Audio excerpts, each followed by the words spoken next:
song's a little intense, huh?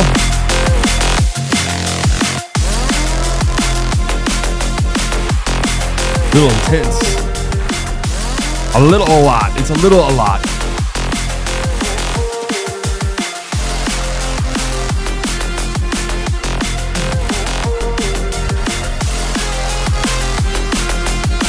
I kind of like it though. I gotta say, I kind of like it. Like, I do kind of like it.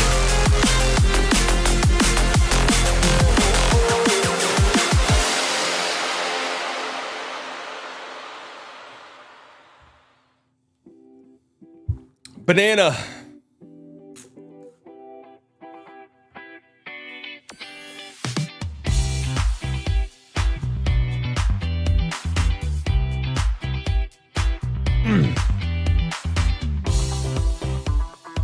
I see the Shams bomb.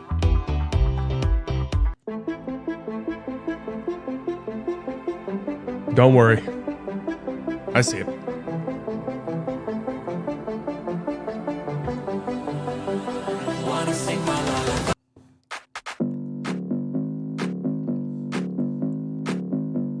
The Westbrook news might change your predictions. Believe it or not, no. Believe it or not, no.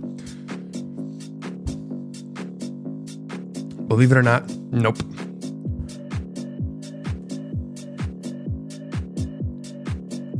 Cal Hill Lenny guy's back. Woohoo. I'm not going on Fanspo before you ask.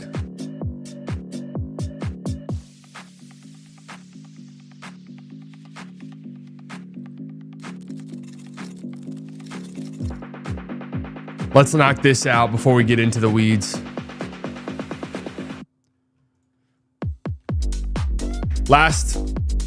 A couple days ago was a dominant performance on Wordle.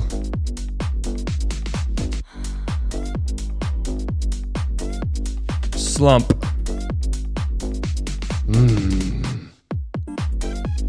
Spooky.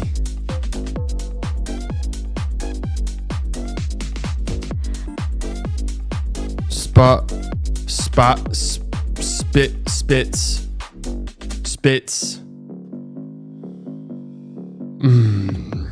Spoon.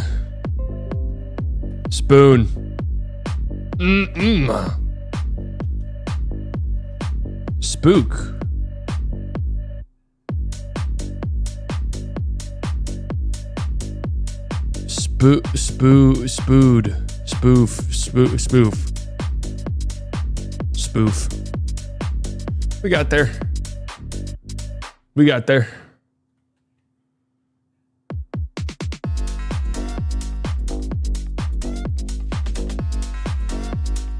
Kidney. Golf. Vacuum. All right.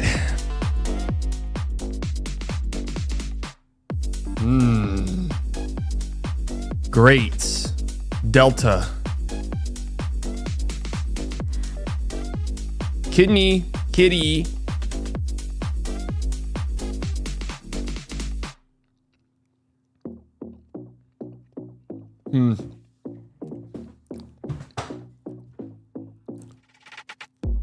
Lima beans, pinto beans, kidney beans.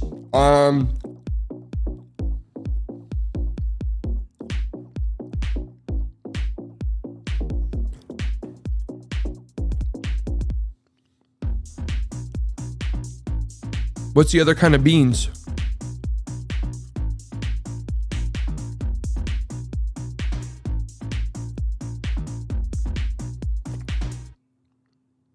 Fiesta beans?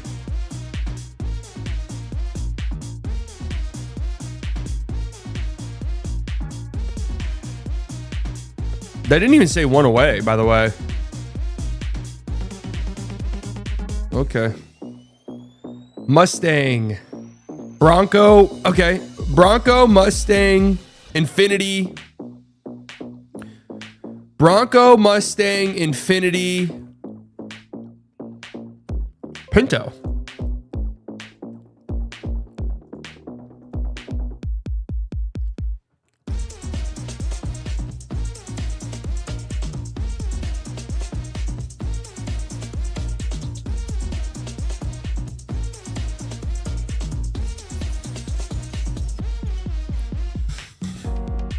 The fuck?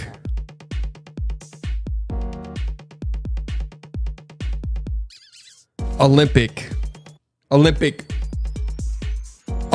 pool, kiddie pool, Olympic size pool, kiddie pool, infinity pool, Lima pool, Fiesta pool, Delta pool, Mustang pool, Elephant pool, Bravo pool, Vacuum pool, Navy pool. Navy pool? Is it a Navy pool thing? Fuck me, man. Fuck me.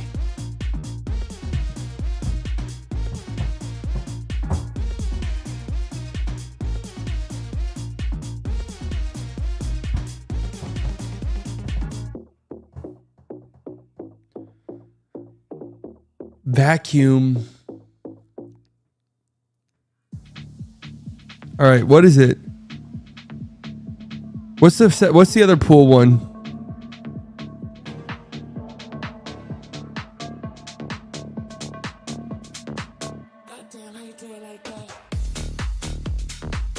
A kidney pool? What the fuck is a kidney pool? Oh, the shape. Okay. All right, I don't need y'all's help anymore.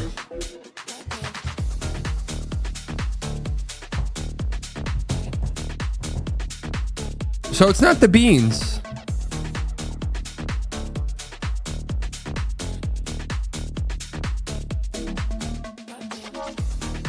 Oh, okay. It's the it's the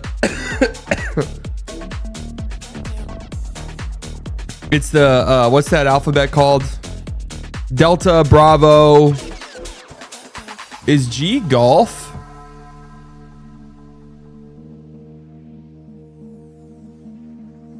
Delta, Bravo, Lima. Golf.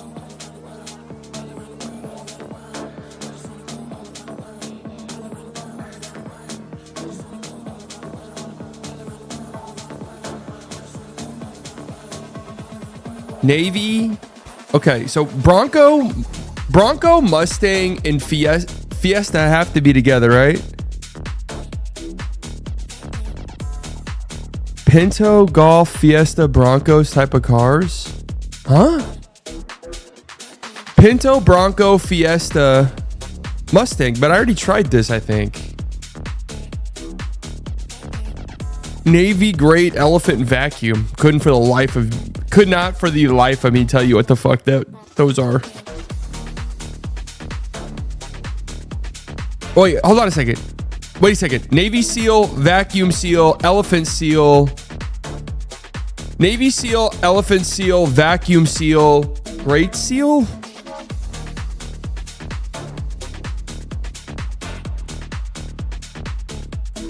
What's a Great SEAL? Bronco SEAL, Pinto SEAL, Mustang SEAL, Fiesta SEAL. It's none of those.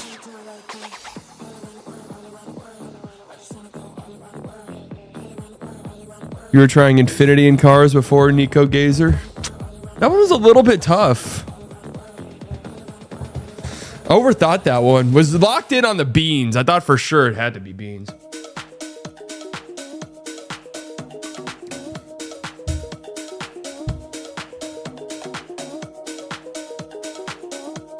I was so locked in on that one. If you guys haven't liked the stream yet, make sure you do so. It helps me out tremendously, especially early on in the stream's life cycle. Oh, a great Okay, I wasn't looking at it that way. Okay, I wasn't looking at it that way, but now that you say that, it does make sense. Okay, quick little, for the first time in a long time. First time, long time.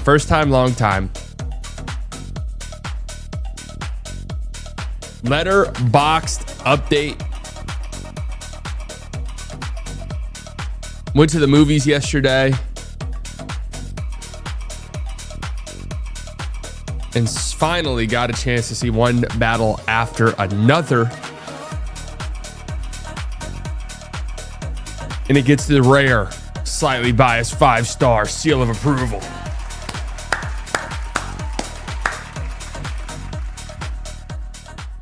5-star seal of approval from Slightly Biased.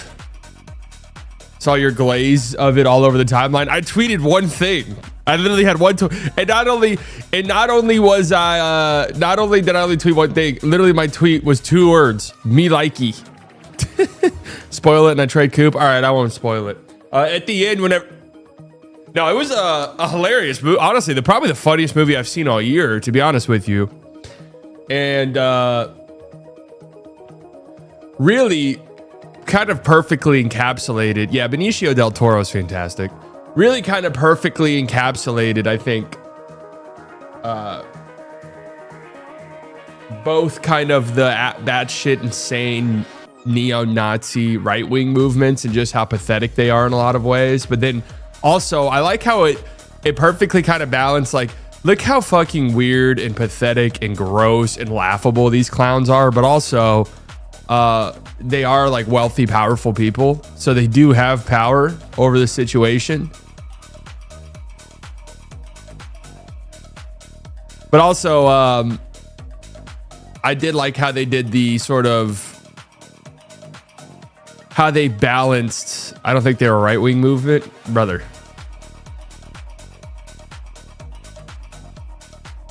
I'm talking about the Christmas Adventurers. pretty spelled out in plain English that it was. But yeah.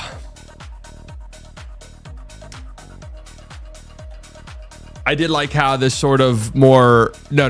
Yeah, not the what was it? The French 1974 or whatever their name was of their group.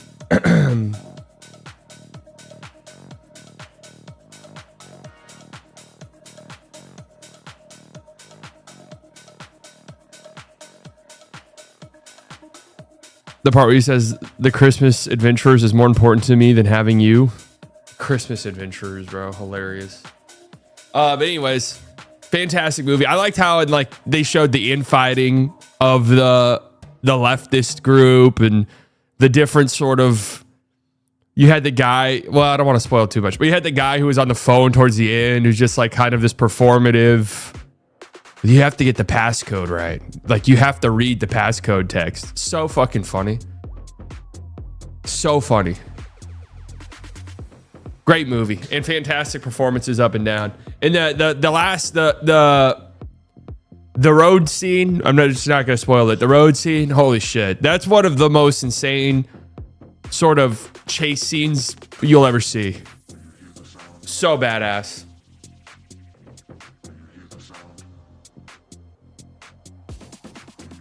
So good. Everyone is incredible. And so I am bad with actor and actresses' names. So that's Tiana Taylor was fantastic. Leo was great. Regina Hall was really good. Benicio del Toro was great. Yeah, Chase Infinity. So this was her first thing ever. Is this like her first movie?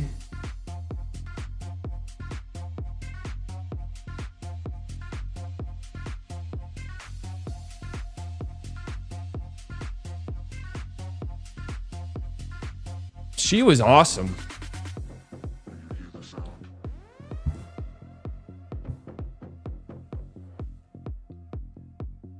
She was incredible. This movie had elements where leftist resistance movements overcoming infighting and bickering. This is a reference to the fact it is fiction. Yeah. Sometimes movies take like a swing like this and you can just tell their finger's not on the pulse. The finger was on the pulse here pretty well, I think. Mon Shumpert's ex killed it. You know, funny enough, I think I saw Tiana Taylor was in... Tiana Taylor's a good actress, by the way. Yeah, I did. I watched Straw. I watched this movie earlier this year, Straw, which was not a very good movie. But she was not half bad in it. Because I remember I was talking to somebody about One Battle After Another, and someone was like, Tiana Trump? And I'm like, or not Tiana Trump, Jesus Christ. Tiana Taylor? And I was like, yeah, she was in Straw. It was pretty good. Dude, I at least said that because I just read this fucking chat.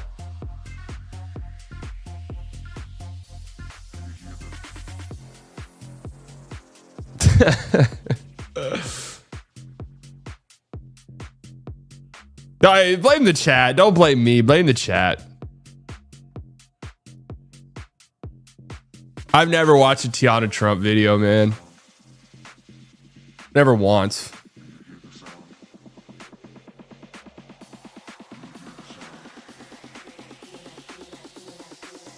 Van Lathan hated the depiction of Tiana's character, and I kind of agree now. Why is that? Tiana Taylor was the best actress in Straw, and that says a lot. Well, honestly, so I what did I end up giving Straw? A 2.5. I actually like it. Just there's some story elements in this movie that just fall off dramatically at the end, and by the end of it, you're like, what the fuck just happened? But honestly, like Taraji P. Henson was good. It had some really good performances.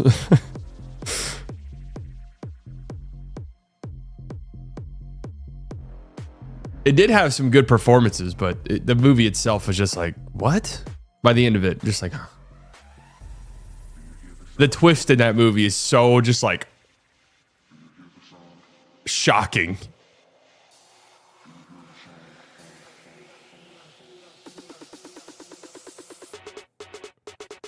It was, I'll spoil Straw for you real quick. You go the whole movie and you feel horrible for Taraji P. Henson's character, just struggling single mom trying to make ends meet, working multiple jobs to feed her kid and get her kids medicine. And then by the end of the movie, you find out that her kid actually died. And she's having like a mental break, psychotic episode. It's very just like, what the fuck? And then they also do another fake out where the FBI storms a bank that she's robbing. The movie's batshit insane, and then kills her.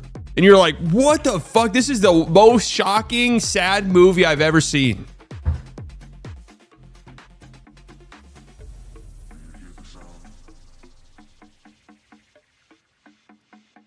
White man writing about a black woman that's basically the worst part. That's basically the worst person of the movie, has sex with both of the white main characters and then just disappears after serving the plot what I needed. Well,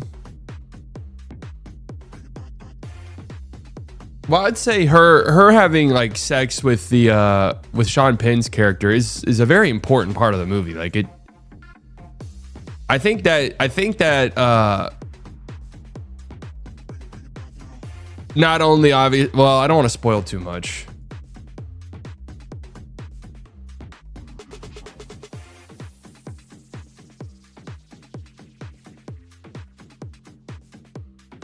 You know, the city's basketball team, the Mavericks, are in total disarray in hell whenever a mass podcast talks about some stupid movie.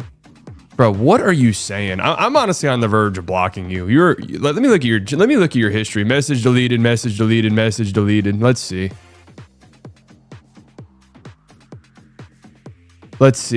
Stop trying to sugarcoat things. Cooper's a bust. Won't ever be as good as Luka. Okay, all right. Wow, you really got. Wow, look at this. This was a couple days ago. Really got these off.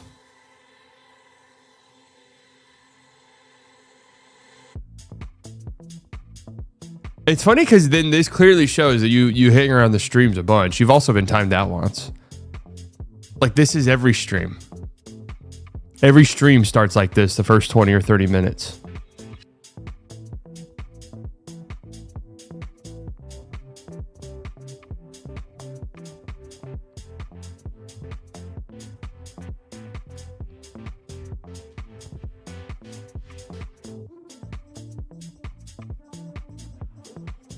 I think there's no way. I'm trying to find the right way to word this without spoiling the movie. I think Sean Penn's character, Colonel Lockjaws,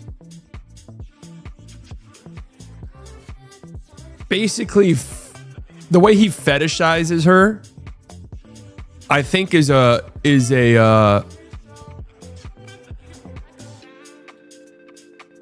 it's an important bit of the movie. I don't know if it's just like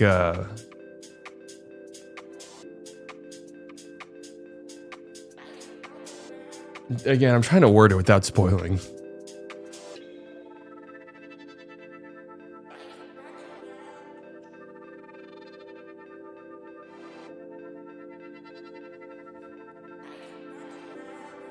The irony there is a key piece of the movie.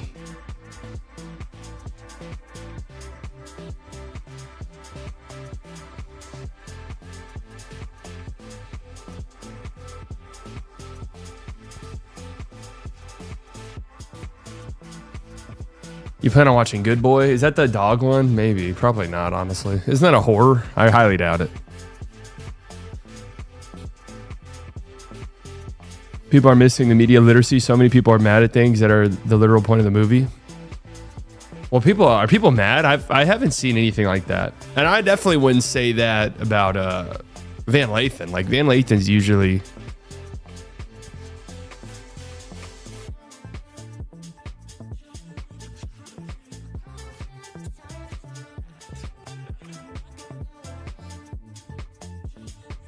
I wouldn't say Van Lathan doesn't have media literacy. I haven't seen anyone like upset.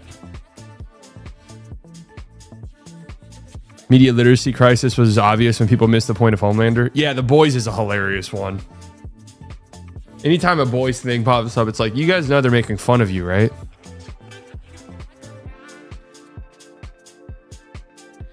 You guys are aware they are quite literally making fun of you personally.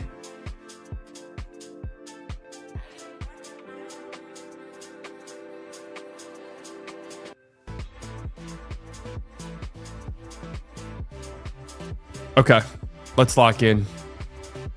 Did I wait a second? Let me look real quick. Did I upload this onto Spotify last time? I honestly don't even remember. AI podcast name generator on the front of Buzzsprout. Podcast name generator and podcast idea generator.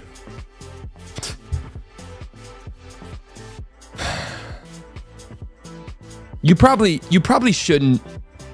You probably shouldn't make a podcast if you have to do a fucking AI podcast generator idea. Like, that's just it. Probably, maybe, probably not.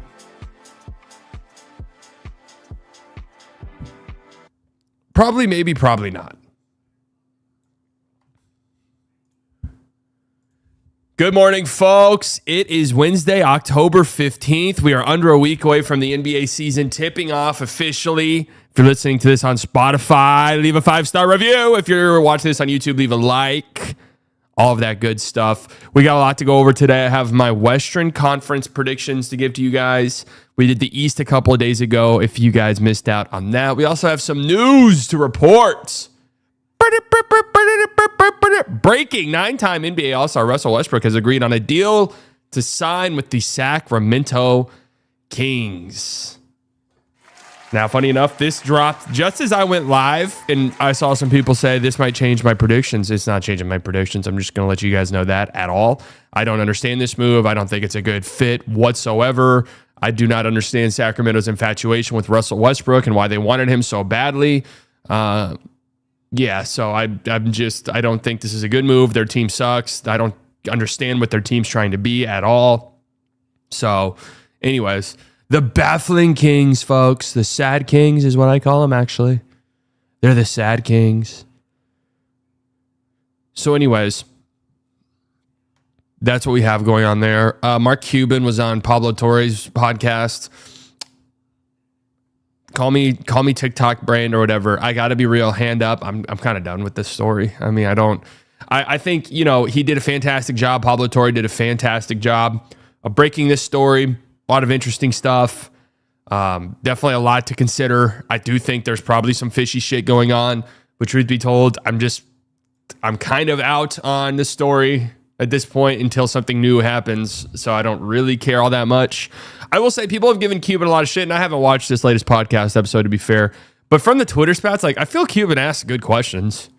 I personally do think the Clippers probably did some fuckery here. But the questions Cubans ask, I think, are fine, right? Like they make sense. They're questions that I'm like, that's a good point. Actually, I haven't really thought about that. And I still feel like there isn't necessarily a smoking gun that'll probably lead the Clippers to getting into serious trouble. Even though I do think that the whole thing is fishy and a smoking gun in and of itself, if that makes sense. And the other big story from yesterday, Jason Kidd has signed an extension. Now, of course, there's a lot of confusion because a lot of people seem to think that Jason Kidd was already under an extension. However, I don't believe that was true. I think he was in the last year of his deal. Jason Kidd extension. He did sign an extension the year before, I believe. The year that the Mavs went to the finals. I could be wrong on that. I from what I remember hearing, this was the last year. I remember talking about this in the summer. And maybe we were just misinformed, but we were talking about this like on Locked On and elsewhere that he was in the last year of his deal. So May 6, 2024, he signed a multi-year extension. Was set to enter the last year of his deal in the 24-25 season. So I do think that this was going to be the last year if he didn't sign this extension. Coach extensions are a little bit different. Sign said next year is the last year. Coach contracts are a little bit different. Sometimes it's a 2-year extension. So I think it's good. I think it's well-deserved. I think it was a smart move by the Mavs. We got some news during the Knicks stuff that the Mavs are going to extend him. I think it's a good extension. Kid's been a good head coach. He's been one of the most successful head coaches in the history of this franchise. This franchise has been to the conference finals 5 times in their history. If I'm remembering correctly, I might be missing one. 5 times in their history. He's been the coach for 2 of them. They've been to the finals 3 times in their history. He's been the coach for 1 of them. So he's been one of the more successful coaches. And they're 6-2 in the playoffs with him. He's a playoff demon.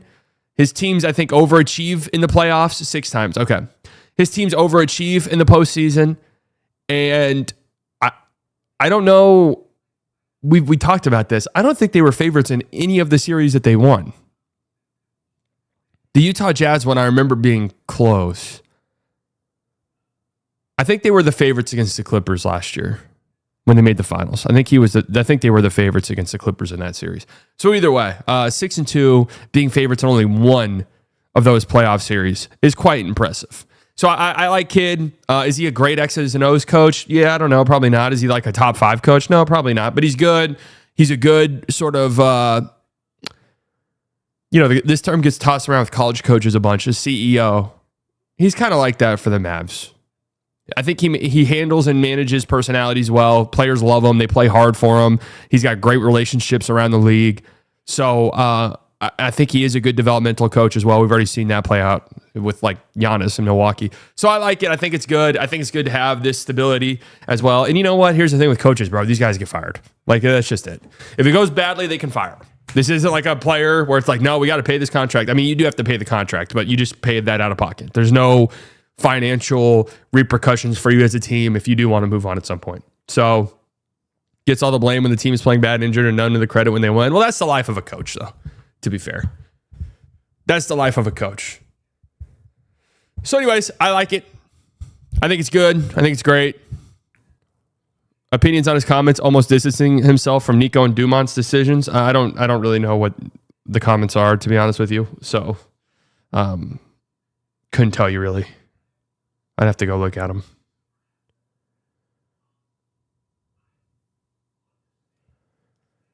So anyways, that's that. And I have seen the people who are like, well, the only reason you went to those conference finals were because of Luka. And that is, partially 100% true. Like, Luka's a fantastic player. But, Kid had a part to play in that as well. Their defense was incredible. That conference finals run, he got the most out of that team, 100%. The absolute most out of that team.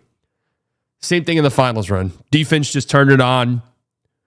Everyone just played so hard. And that's a testament to the coaching staff. I genuinely don't think Kidd was all that involved in the whole Luka thing.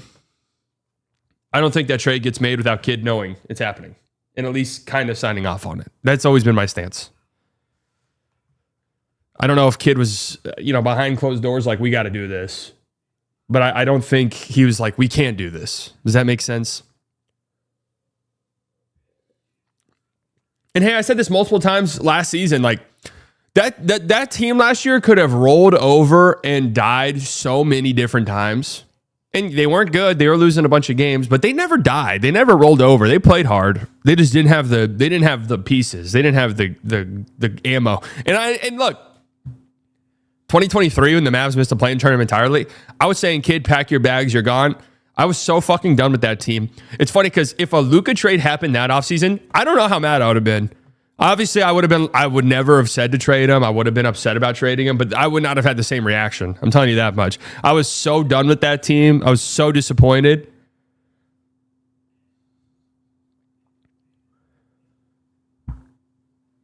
Luka's attitude towards Kidd indicated that Kidd knew. I mean, he almost certainly did. Every NBA fan hates their coaches besides maybe Spo and Dagnall. Even Spoelstra, bro. There were times in the playoffs last year where Thunder fans were not very happy with Dagnall. Everyone hates their coach. It's like someone said in the chat, like what Brandon said in the chat. When you win, the coach gets zero credit. When you lose, the coach gets all the credit. Or all the blame, I guess I should say. So anyways, good move on the Mavericks' part. I am PO. And guys, that means in my personal opinion. I am PO. So I'm happy about that one. What other news do we have? Anything else? Amin Thompson? Yeah, you didn't know that? Yeah, IMPO means in my personal opinion. Talk Luka performance. Yeah, Luka looked good last night.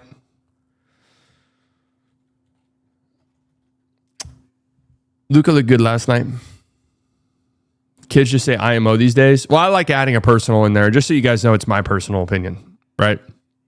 And sometimes an H for humble. We've already had this conversation. Yeah, Bill Simmons going to Netflix. I don't really understand that one. So is that going to be off YouTube?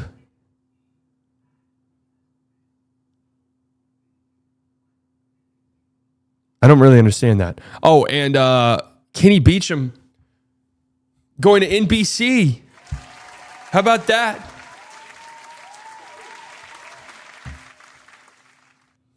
Congratulations. YouTubers, we can make it. We can do it, guys.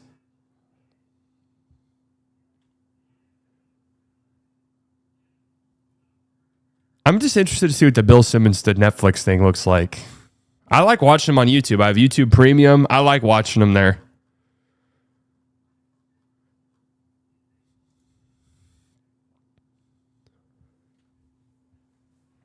So, it's just a whole ringer, I believe. Interesting. When will you be announcing your deal? Soon. Soon come. He's walking so you can run. I'd say he's running.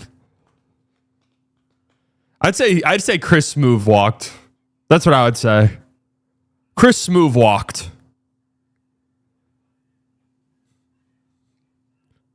Luka's teammates are going to be disappointing again. He's used to this. Yeah, Luka looked fantastic last night. I can run. I haven't been approved to run yet, and I haven't, but I could, 100%. If I needed to, I'd run right now. In fact, I go in on Friday, and I'm just going to straight up say to my PT, I'm going to say, I want to run.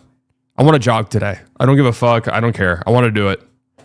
I'm done doing the same shit.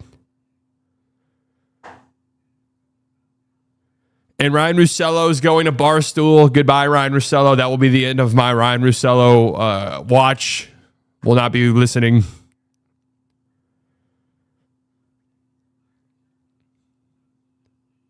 So, it's unfortunate. I never really understood he had to run, so he had to walk so I could run. I mean, I get it, but in many ways, shouldn't it be the other way around? Like, he had to run, that way I could walk. Does that make sense? He had to do the hard stuff so I could do the easy, so it could be easier for me. But I get it, it's more, hey, he had to walk, that way I could spread my wings and fly.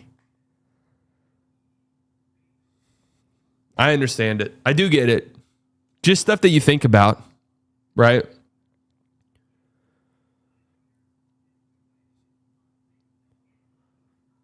Stuff that you think about. Bill still not addressing the Rosella thing is getting weird. I don't think he ever does. I mean, it makes sense. There's probably some contractual stuff there. Like, I'm looking at Twitter for basketball news, and I can't believe what I just fucking saw. I really can't believe what I'm looking at. Is that what I think it is? Skims.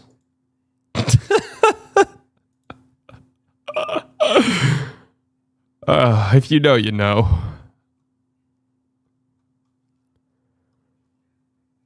If you know, you know. What stood out around the league during preseason? I haven't paid attention to most teams. Honestly, me either. I just look at YouTube stuff or Twitter stuff. The Bush panties, unreal. Absolutely unreal. Oh yeah, the Mavs play tonight. 9:30. Ay, ay, ay.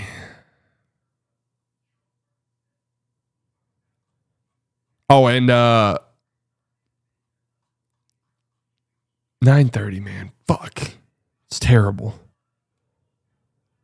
Lakers will be without AR and Luka. Is that confirmed? What the back-to-back in the preseason is just nutty.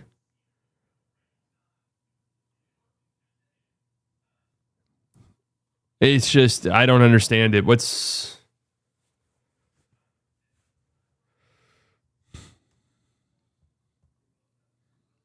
So they have said that Luka won't play?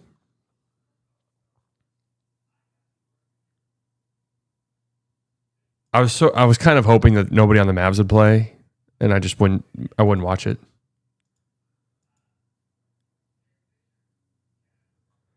I bet he plays it, even if it's a tiny, small amount. Would be my guess. Ayton, Luka, AR missed today. Well, Ayton's played in all their games. Haven't they played like 6 preseason games or something? Flag needs to play 40 plus minutes and possibly overtime to have last night's Luka stat line. I mean, is that some sick own? You're comparing a 26-year-old MVP candidate in the prime of his career to an 18-year-old? I mean, I'm trying to understand. You think that's like a sick gotcha? I will say this, and just my quick little jab at Luka stands who are already annoying the fuck out of me in chat. Quick little jab. I did see a tweet going around where someone got mad at Devin Harris for saying, yeah, the ball's moving around. It's not sticking one person's hand without mentioning a name.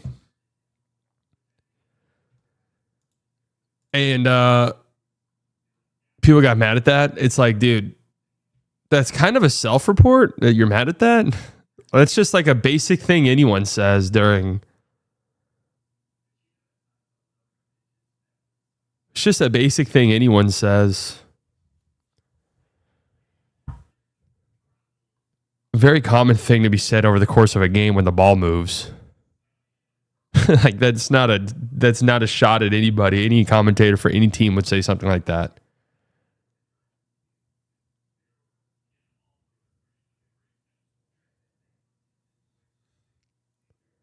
Lakers said he would only play 2 games left of the preseason, so everyone's pretty sure he'll only play in Friday's game since he played yesterday.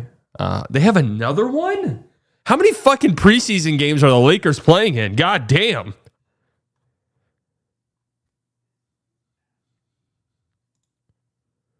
Absolutely crazy. By the way, Texas Tech, according to this, has a 70% chance of making the college football playoff.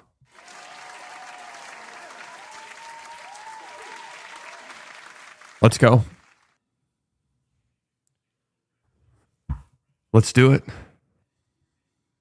Against the sad Kings, folks. They're so sad. Mavs Spurs prediction. Craziest game in NBA history. Mavs win a quintuple overtime game, 209 to 207.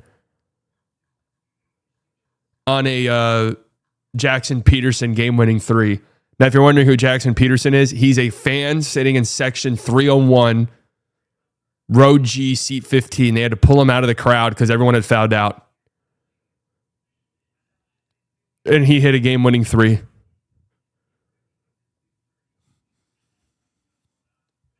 That's my prediction.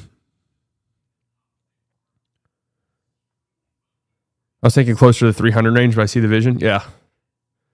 No, I don't think I'll be there.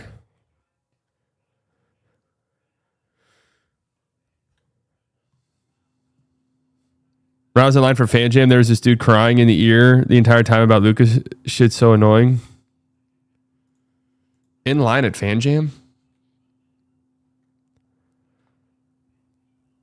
A quintuple overtime game.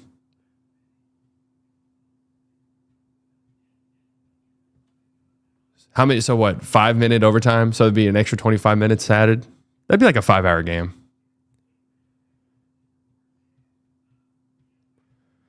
It looks like the Dodgers are going to cruise to the World Series again. Just, oh God, man. I saw their fans on Twitter, though, like, Dodgers fans, it could never be easy, huh? It's like, shut the fuck up, bro. Like, this is insane. Like, seriously, shut up.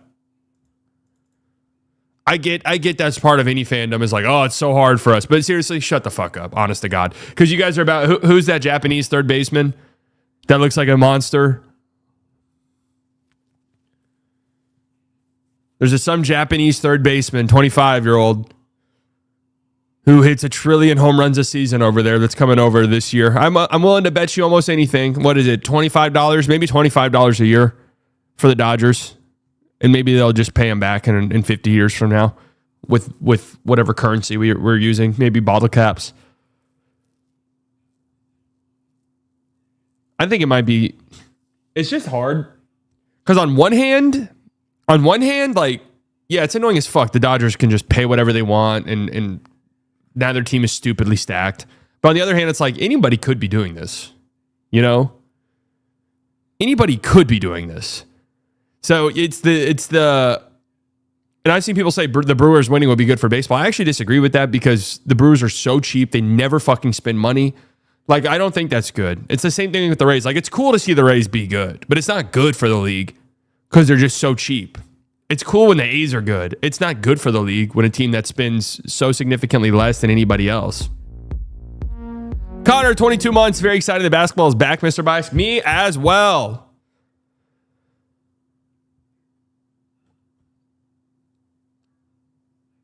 But yeah, I do think, I mean, the Rangers won a World Series like a year after they decided, you know what, guys, we are going to spend money. And then they won the World Series a year later. It's also kind of a big reason why, I don't know if I've said this out loud, but I'm going to be real. I thought the 2023 World Series would mean a little bit more to me. It just really didn't. It made me excited, but I still feel like I thought it would erase 2011. It just didn't. It just didn't, man.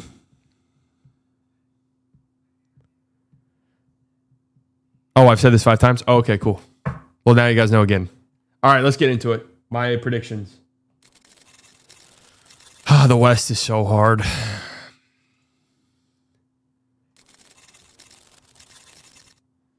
Do you believe the rumors of Kyle Schwarber to the Rangers? No, didn't they say they're not spending money this year? Haven't they haven't they said that? They're not they're saving money this year, so I highly doubt they do anything. Yvonne with the 5. Apparently, the longest NBA game happened in 1951. It was 6 overtimes, and the score was 75-73, and it lasted 78 minutes. 78 minutes total, or that was the game time? 6 overtimes. Damn. That's actually crazy.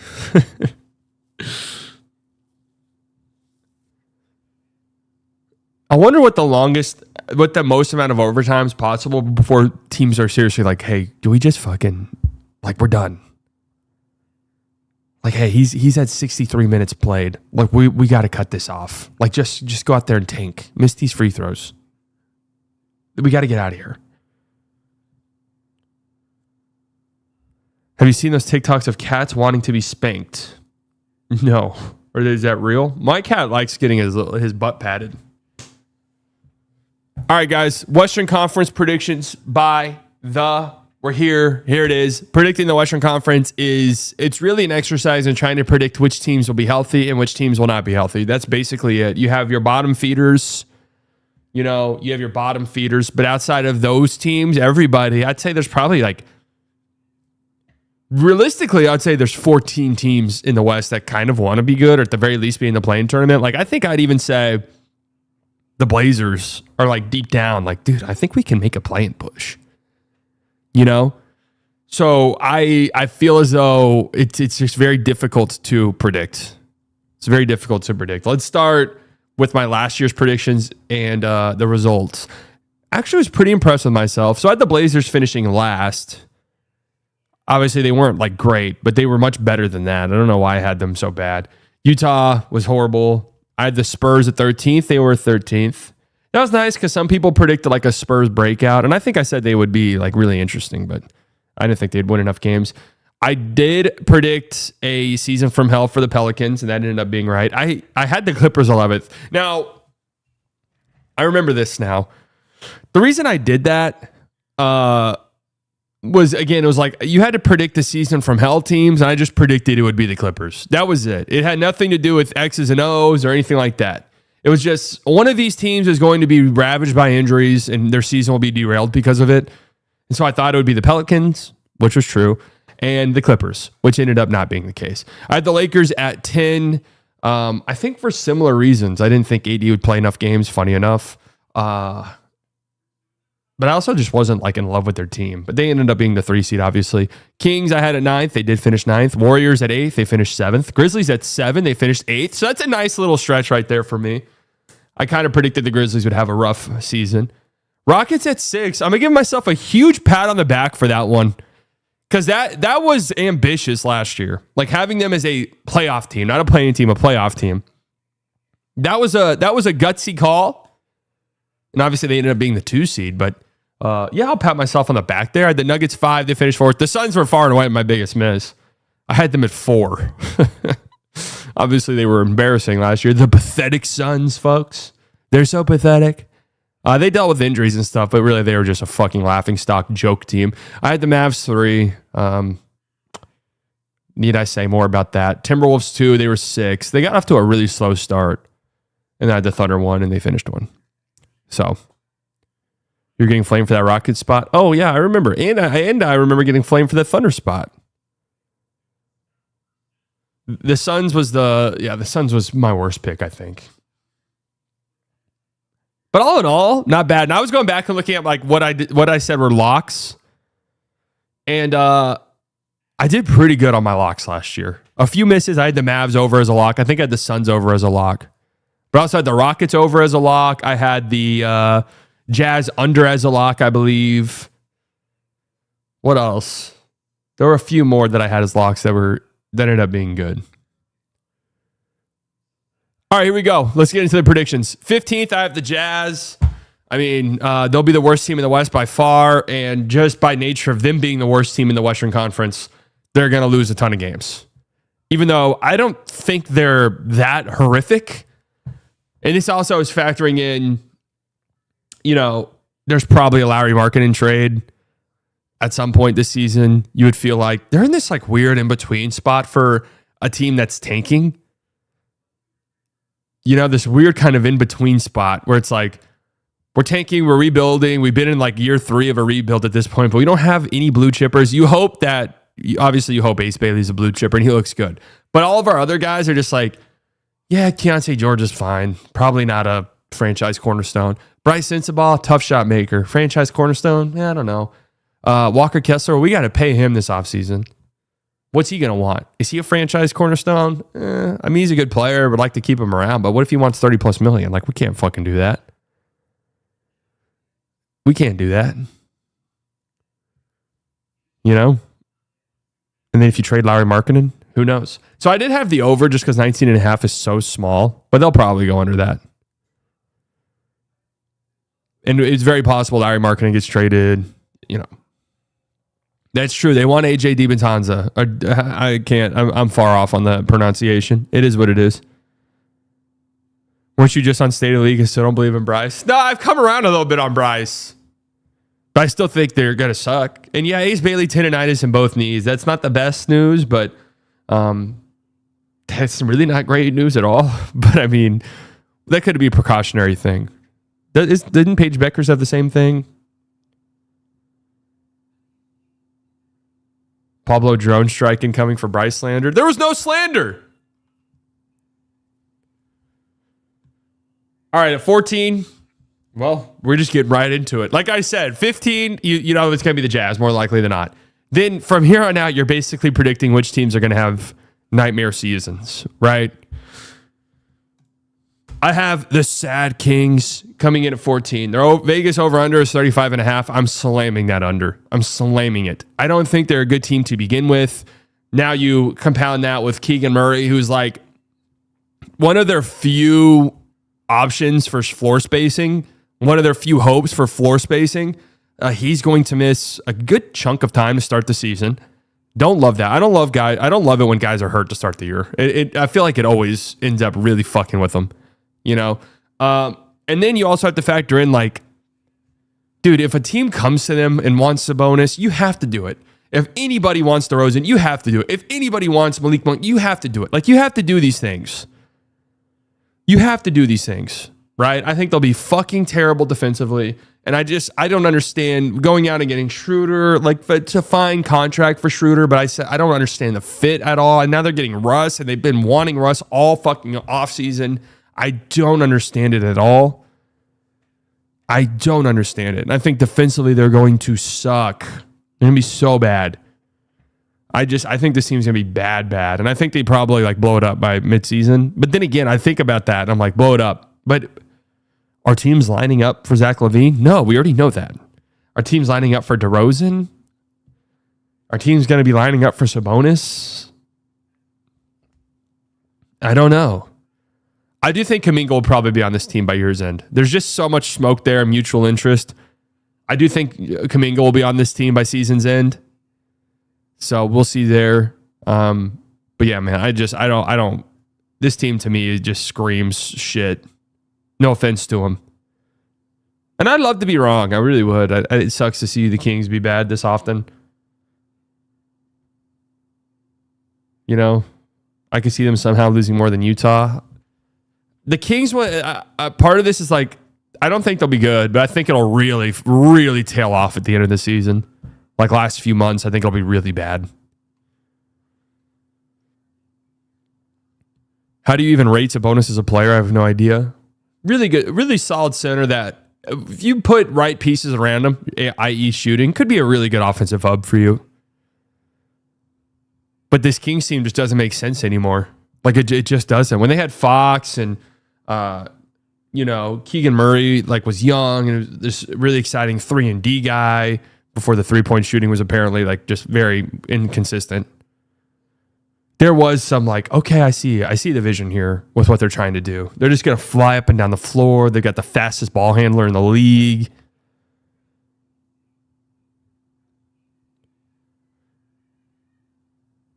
So anyways, I think the Kings will have a rough year this year. So I've got them at 14th. 13th, I have the Pels. I mean, God bless them. I don't know. It's just, again, you got to predict the season from hell teams. Okay, I guess I'll predict the Pelicans to be one of those teams again.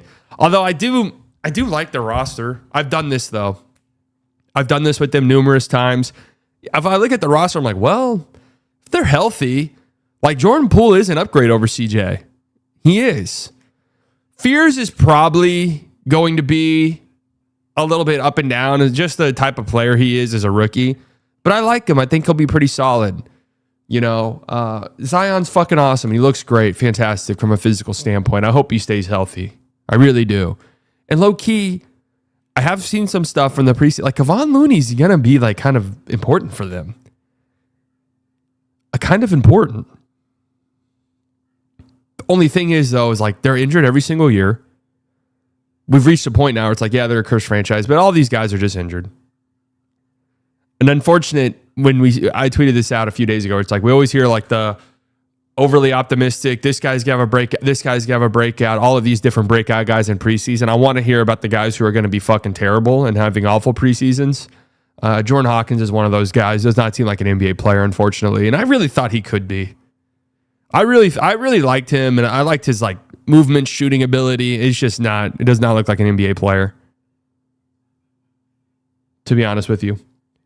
So that's how it goes. If I'm gonna predict a season from hell, here it is. The only thing that's like really kind of giving me a hang up about this, they did just trade their pick next year unprotected.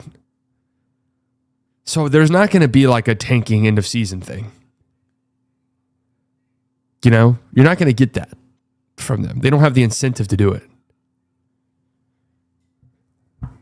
So that's one thing that kind of makes me hesitate a little bit. I have the Blazers here at 12. I like them, and I flirted with them being in the play-in tournament a few times. I think they're going to be really solid defensively. Really good. And I just think they'll be a bitch to play every night. They're going to be huge. They'll have lineups that are massive. They'll have lineups that are super physical defensively. And just, again, you can't sleep on this team. You're not going to be able to sleep on them. But I just don't, offensively, I don't think they'll be good at all. So that's just kind of where it's at. And someone's going to have to lose games, man. Like, that's just it. Someone's going to have to lose games. Didn't you have the most improved player season coming? Maybe.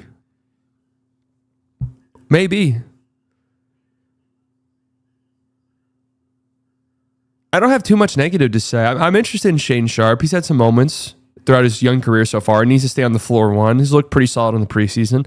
Like, I'm interested in him. Scoot year 3 showed some stuff towards the end of last year with the playmaking and just his overall feel for the game, just looking like it improved dramatically. I'm interested in that.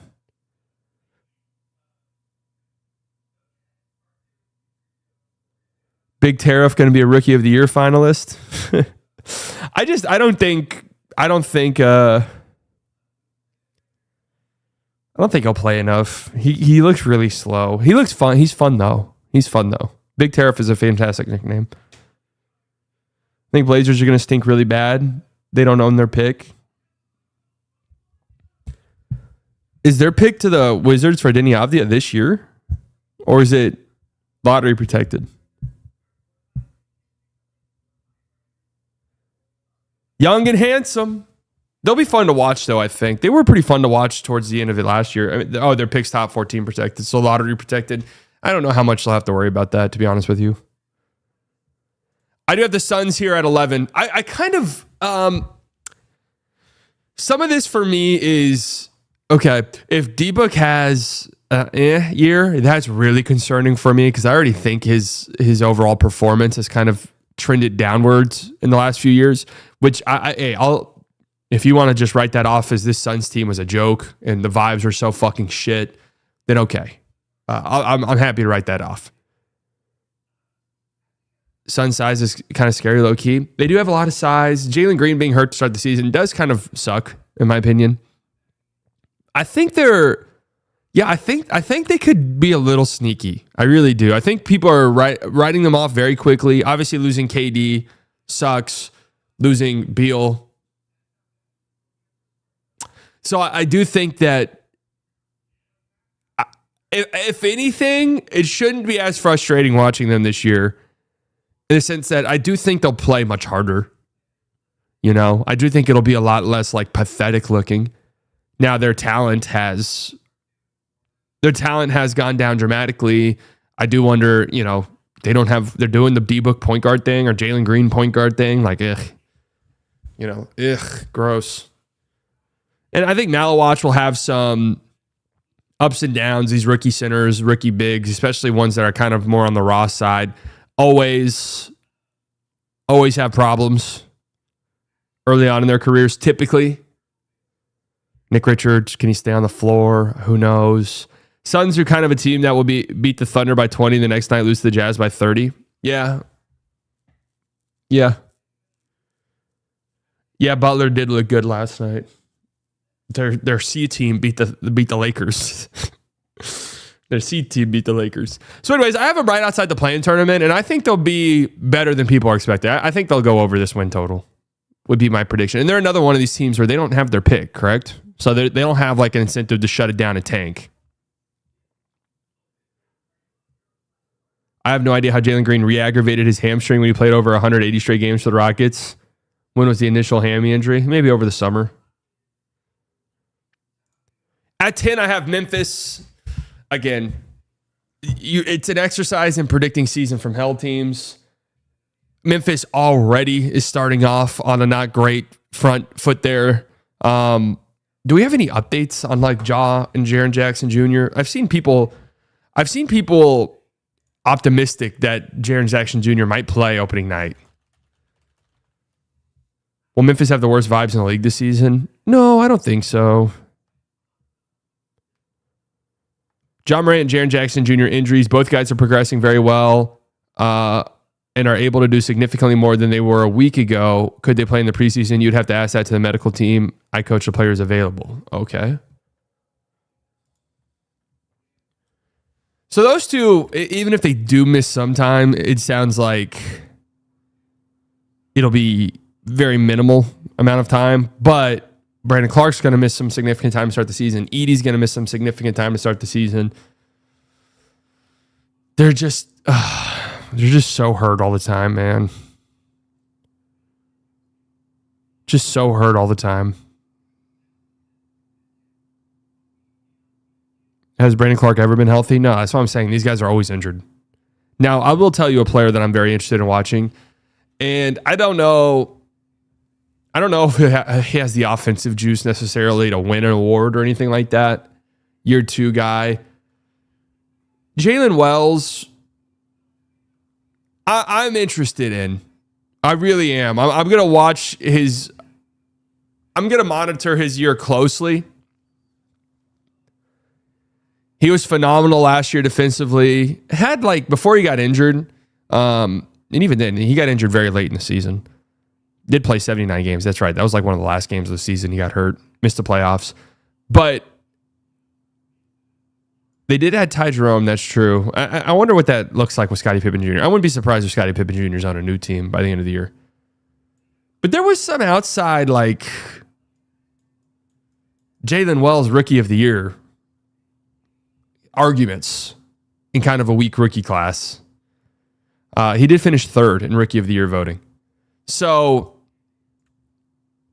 I'm going to watch him closely. Fantastic defender. Fantastic defensive player.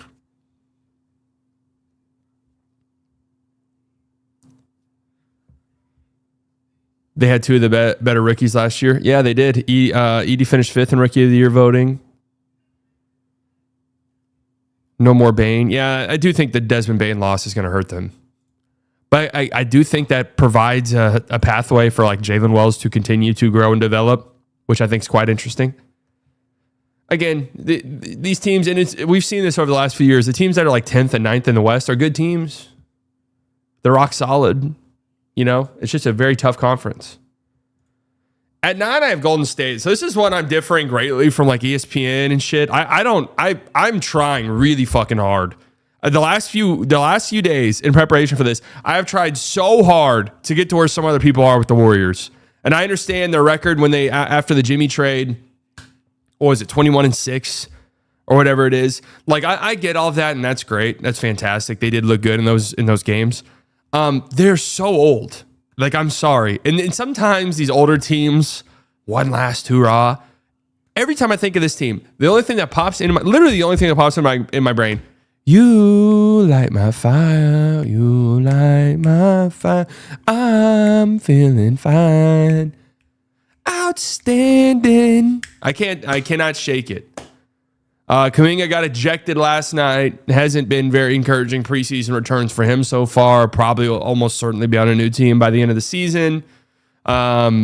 We'll see what that leads to. Are they going to get like a valuable piece in return for that, like a rotation player? Because that's interesting.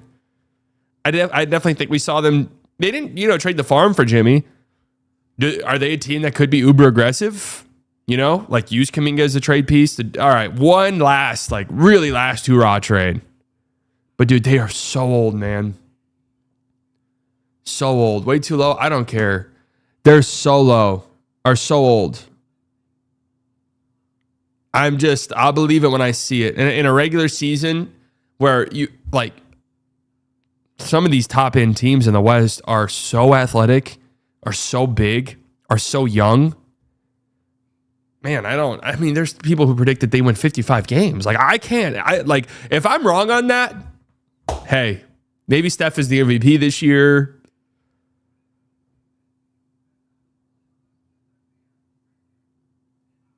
But it's not like Jimmy's been the picture of health recently. Steph's getting older.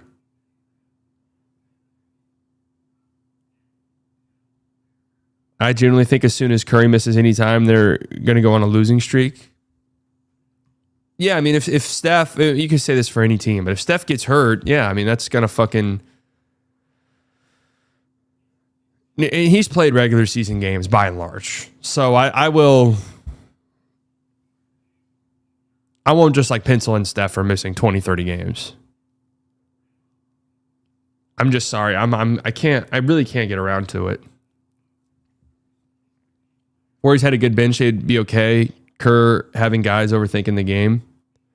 Their bench is fine. I'm not as in love with it as other people are, though. Podziemski is just kind of there as a player for me. Is Kerr really in a contract year?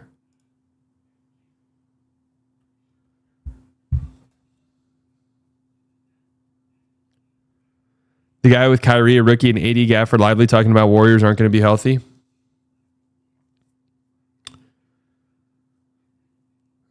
Huh?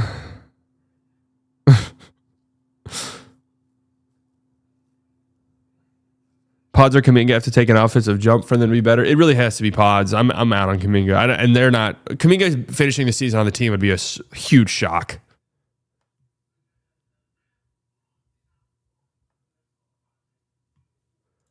At 8, I do have San Antonio. Yeah, playoff team this year. I could see it 100%. I think they'll hit their over. I'm in on Wemby. Mavs are a question mark like the Warriors is what I'm saying. Yeah, then I'll take the bet on the Mavs youth and athleticism and size in a league that's becoming more athletic and bigger over the small, old, frail, agile grandpap team. That's just my opinion, right? That's just my opinion. Give me the young athletic team versus the older grandpap.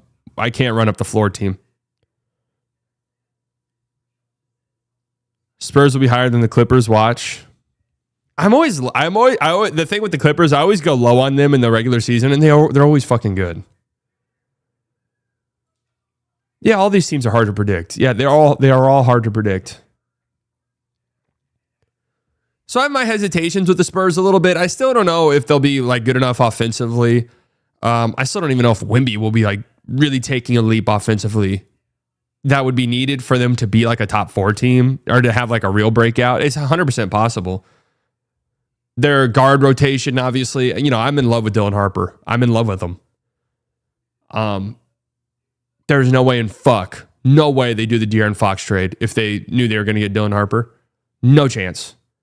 So I don't know what to make of that situation. It's a little bit crowded in the backcourt, and I wish that the pathway was just there for Dylan Harper to get the most amount of minutes because I just think long term it's for the best. I think he'll be fine either way. But I'm so intrigued if they do like Wemby Cornette on the floor together. I'm so intrigued. The Spurs could be a good Lowry team, 100%. And there's people who are like, Wemby is 7'7". Like, fuck 7'5". He's 7'7".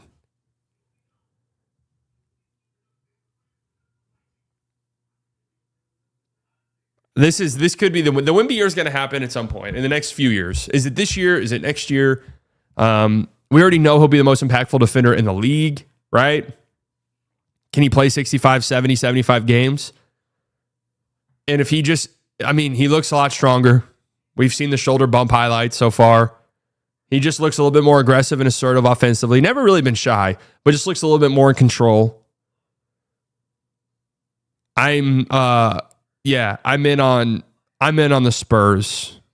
I think I've seen, there's always a team that has a breakout year. Last year was the Rockets, year before that was the Thunder. They end up finishing way higher. And even if you predicted they would have a breakout, end up finishing way higher than you thought. That could be San Antonio. I do feel as though their offense just might not be great enough. Might not be great enough. But yeah, if you came to me for, if you time traveled from April to now and you said, hey man, this is the Wemby year. He's unquestionably like the fourth best player in the league and the Spurs were the 3 seed. I'd be like, okay, yeah, that makes sense. And that's fucking horrifying moving forward. So I got them making the playoffs. At 7, I've got the Lakers. I think this defense is going to be atrocious. I think offensively, they'll be one of the best, maybe even the best offense in the league. I think that's on the table. I just think defensively, they're going to be terrible. They don't have athletes, man. It's so reminiscent of some of these, early 2020s Mavs teams with Luka, where you're just really lacking two-way players. And you kind of have to sacrifice. If it's like, we need offense on the floor right now, then you have guys who are dreadful defensively on the floor. We need defense right now. And then you have guys who are dreadful offensively. LeBron being out with an injury it's important. Like, I know I've seen Lakers fans, and most of them are Luka fans, to be fair. They're like, good, get this guy off the fucking team. Dude, that guy's still a top 15 player in the league. That dude's still maybe the most athletic player on your team that's going to get actual minutes. You know what I mean? Like, I'm just, I just don't think this team's going to be anywhere near good enough offensively.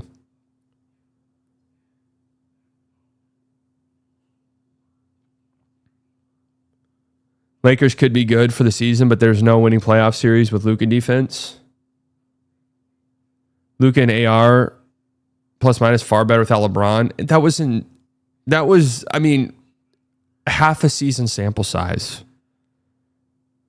I do think it's clunky when all three are on the floor, but if you think that this team will be better off without LeBron, I don't know what to tell you. Over the course of a season.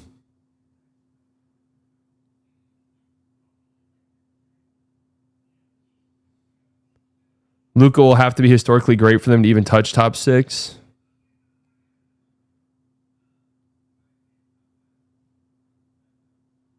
All of the Lakers' championship aspirations hinge on Luka and LeBron being high level in the playoffs. Yeah, they have to have both.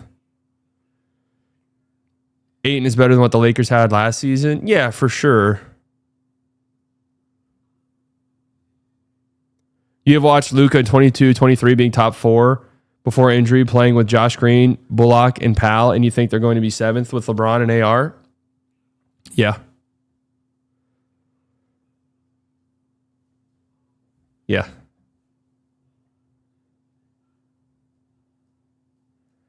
You have to keep in mind that one of these teams in the top 5 or 6 is going to have an awful, not historically bad, but atrocious injury year. It happens every single fucking season. There's always 1 or 2 teams. So we're just pretending they didn't win 50 games last year. I don't give a fuck about last year at all. I really don't. I understand, and this is the common thing when Lakers, if you're ever even insinuating the Lakers might not be great this season. We won 50 last year and we're the 3 seed. That's great. It's a new season. Okay, that's a new season. Teams have gotten better. Teams will be healthier. Injured teams last year will be healthier this season. It's a completely new year. The Kings were the 3 seed 3 years ago. So this stuff happens year to year.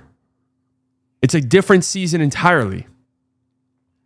And how many games even separated like this 2 seed and the 6 seed last year? Wasn't it like 1 or 2 games?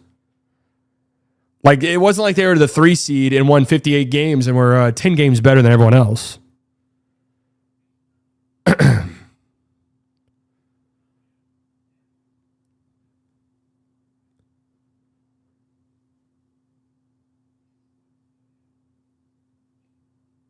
Sully, what do you mean I have to start staying up past 9:30 tip-off? My old ass 22 was out by 9:45 last night. Yeah, I know. Trust me, I'm aware.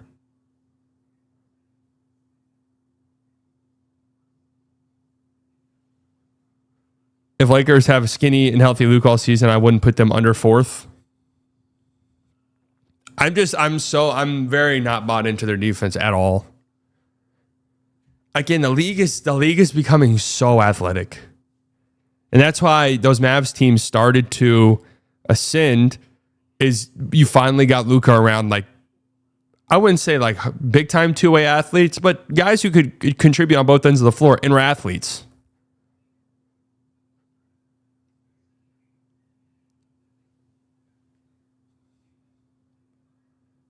Their offense will be fantastic, and Luka will have a phenomenal year. Like, don't get me wrong. I think there's a world where they have the best offense in the league. I don't know if I'd predict that, but I wouldn't be surprised. All right, at 6, who do I have at 6? The T-Wolves. There's a couple of things I'm a little bit concerned about with them. Now, I will say this, and we're going to do awards on Friday. The nature of the award, the spirit of the award, a guy like Terrence Shannon Jr. is someone who I'm like, that guy should probably be a most improved candidate.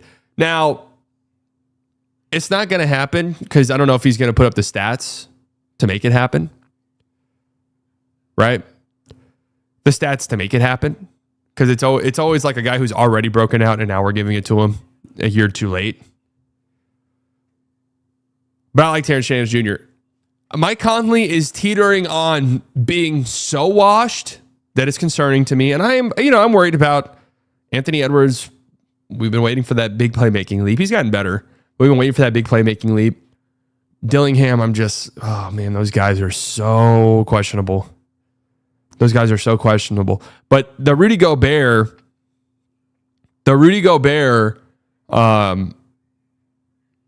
downward trend is a little bit scary.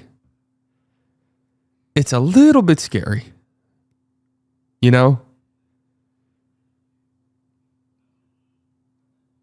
I think the Mavs are like 10, but I hope this is true.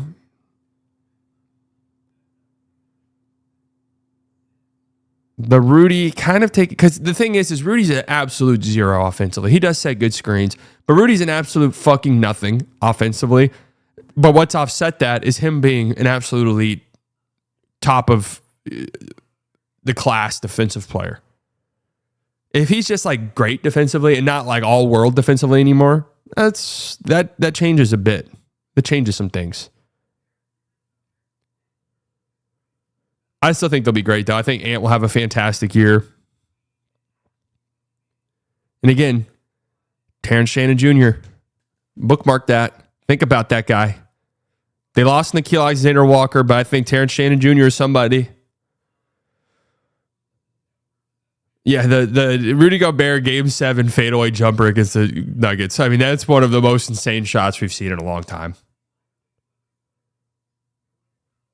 That is shocking. You think Ant-Man can be a contender for MVP? Oh, absolutely. Absolutely.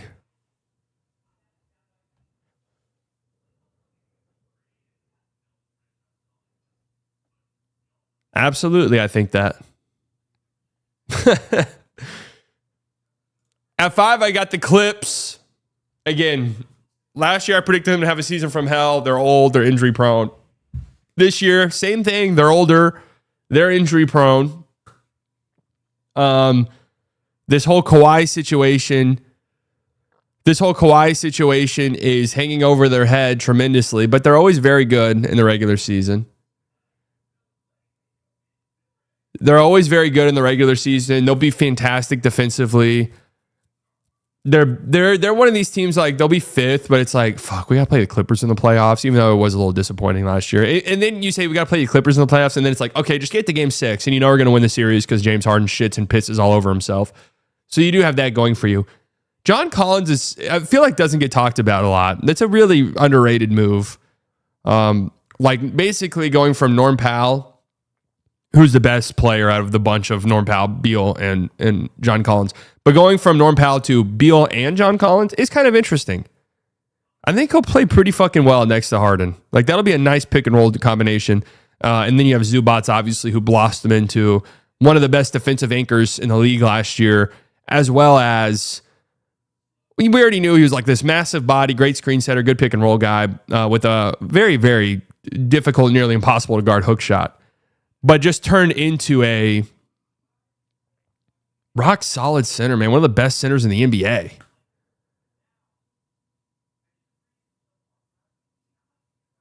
They're a good team. But again, they're older, injury prone. So there's, I don't know. There's probably games that'll drop in the regular season. But I'm assuming we'll get the same stretch we get every year from this Clippers team, which is like a month-long stretch in January where it's like, holy fuck, the Clippers have a plus 16 net rating this month. Like, oh my God, is this the best team in the league? It happens every year. Every single year it happens. Who's better in your opinion, Zubats or Bam? I'm taking Zoo. I mean, I think I'd rather have Bam, but the fact that that's even a conversation now is a testament to Zubats.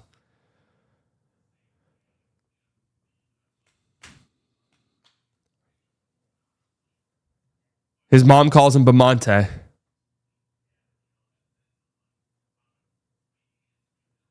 I don't think Zoo's really underrated that much anymore, fortunately, but yeah, he probably was. I do have the Mavs at 4. Their over's a lock for me. First and foremost, I see you guys crying in the chat. Understand what fucking channel you're on. You understand? I'm not going to put the Mavs at 9. Like, are you out of your mind? That's not happening.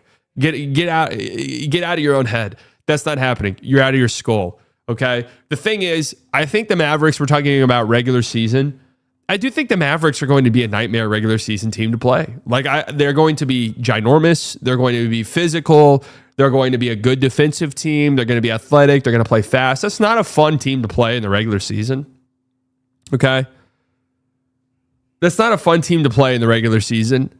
And I think their roster's good. They have one of the deepest rosters in the league. And I think that depth will eventually save them from themselves in a way. And let me explain what I mean by that. Yeah, you have injury concerns and stuff like that. Look, Derek Lively's played 90 career games. Gafford's already nursing an injury. I don't even know if he'll be ready to start the season. AD's obviously a guy who gets hurt a lot. But this team is literally built to survive front court injuries. And again, it might end up saving themselves from themselves. Because, yeah, I'm willing to bet the best Mavs lineups this year will have one center. Like, that'll probably be it. The numbers will tell you the best Mavs lineups this year will have one center. Whether it's Lively and PJ and Coop or AD and PJ and Coop, whatever the case may be. Right? Last year was like an albatross season from a health perspective, man. Like, it was everything that could possibly go wrong did. Mavs new offense level equals Lakers defense level. Yeah, in the regular season wins wise, I'd rather have the good defense. We've been down this road before. I've been down this road. I've seen it. Good defense will keep you in games every time.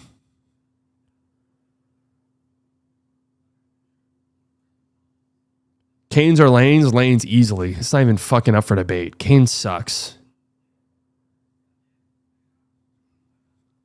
Defense does give you a much higher floor in the regular season. Absolutely.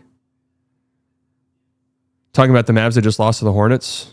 The Lakers just lost to the Lakers, pretty much the entire starting five just lost to the Suns Z team last night. That just happened. I just watched it. I watched it last night. So should I take them out? Should I put the Lakers 13th behind the Suns?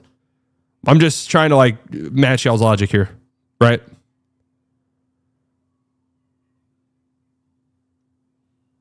Is that what I should do? What do you guys think?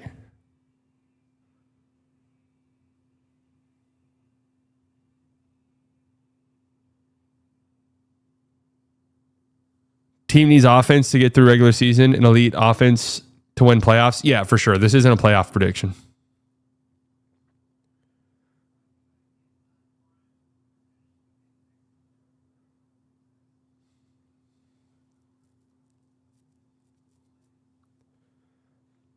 Cooper getting to carry the Mavs team with his Rookie of the Year award to the 4th seed while shitting on all these fake superstars. That would be hilarious. Mavs have a top 10 offense. I don't think they'll have a top 10 offense, but I do think they'll probably be around league average offensively by the end of it. They have to be a top 3 defense, though. I mean, there's no two ways around it. This prediction hinges on them being a top 3 defense. Paul with the $2. No Doncic means Mavs are 32 and Lakers are 1. That's basically what's happening in the chat right now. Yes. I mean, the Mavs will be a good team, man. They're just built to be a very good regular season team that is a nightmare to play. Now, if they get injured, then that's a different story entirely.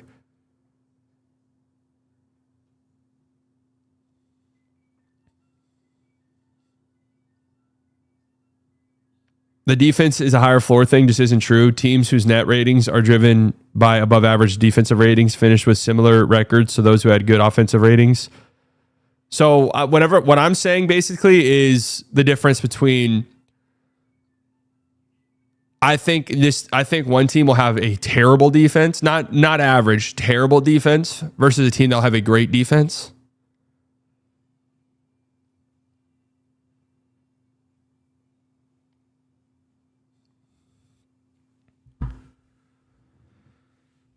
Can we just block Obi at this point? I don't know.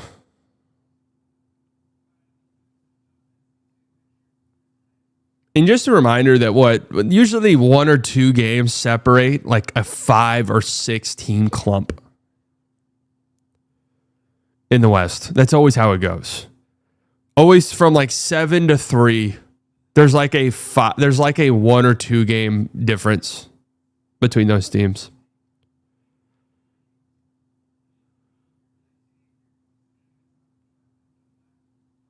Marcus Smart going to be electrifying. Anyone see him last night? How am I supposed to take any of these combos seriously? Marcus Smart's played 15 fucking games a year for the last 3 seasons. Like, and then I'm supposed to sit here and be like, no, you guys are right, actually.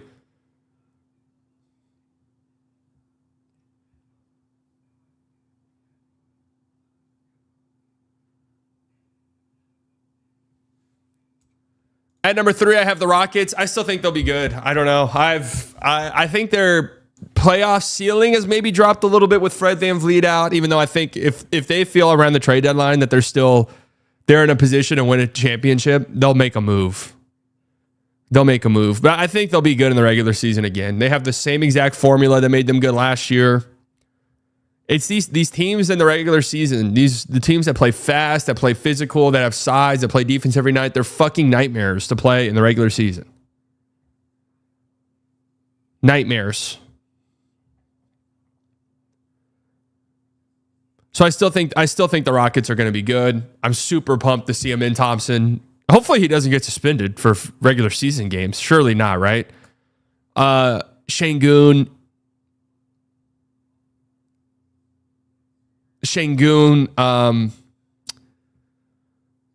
excited to see his growth, his continued growth. We'll see what we have a reach ever, but I still think they're going to be a nightmare, and obviously KD. I still think they're going to be a nightmare defensively, and that carries significant weight in the regular season, I would say. Your prediction slots Coop is a vertical spacing Larry Bird? Hell yeah, let's go.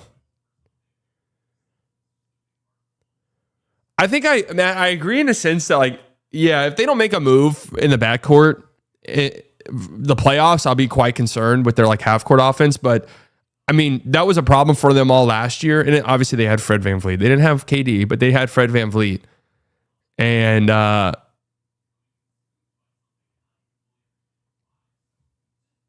they were the 2 seed.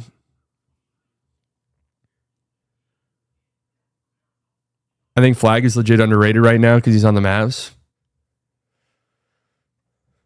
I mean, I agreed with, who is it, Mark Spears, that said the league's not pushing Flag really. I agree with that. I don't think they are. I think it's kind of weird. He's a very, very highly touted number 1 overall pick, and I do feel like they're not talking about him as much as maybe you would expect. They're still talking about him, don't get me wrong. Reed Sheppard needs to step up.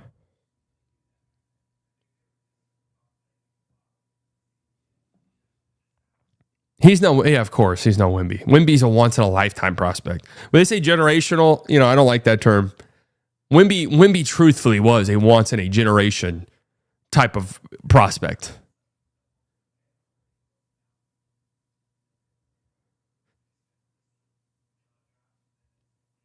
Jabari Smith Jr. needs to step up.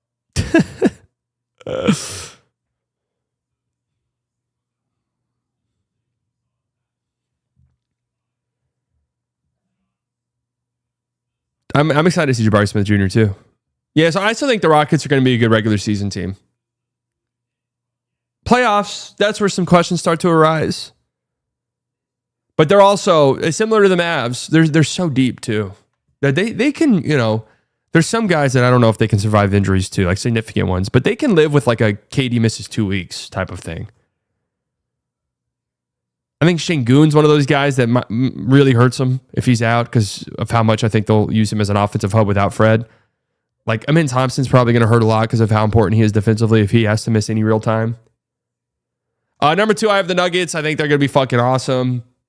They're more of a playoff team, kind of like opposites of the Rockets right now, where I'm like, Rockets, regular season, I think will be great.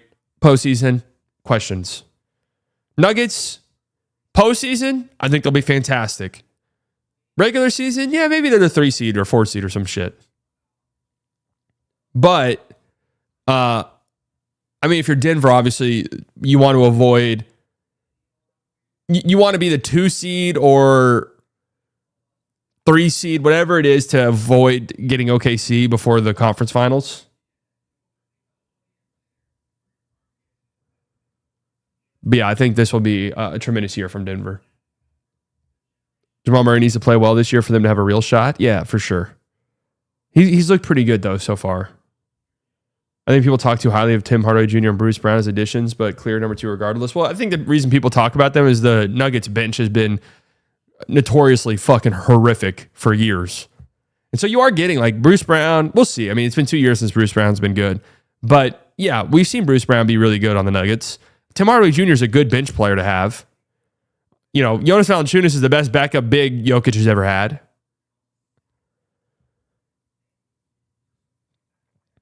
Christian Brown was really good last year, and you think he'll continue to get better. Vet min guys usually end up being vet mins for a reason. No, that's fair. I'm not as high on Bruce Brown as others. Tim Hardaway Jr., though, I think will actually be pretty solid for them. Tim Hardaway Jr. was important for the Pistons last year.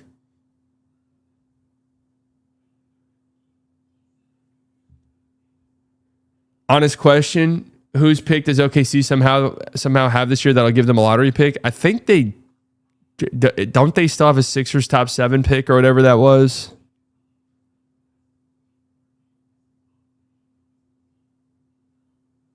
Is it top 6? They had it last year.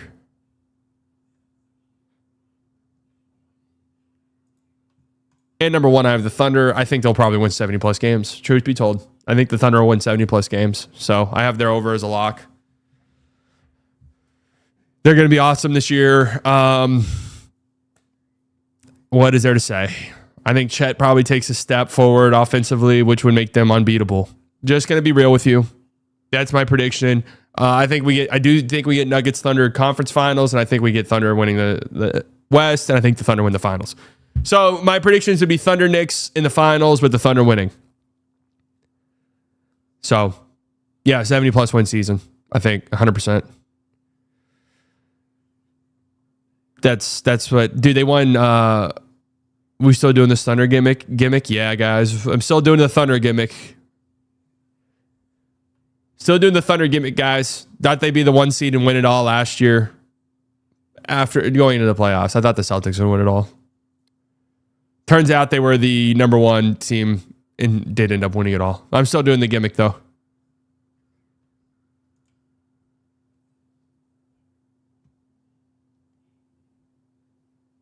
$70 win season? Yeah.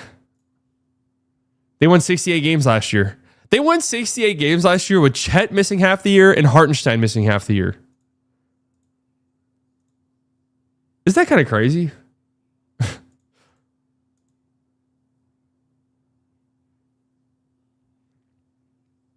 I think they'll win 70 games.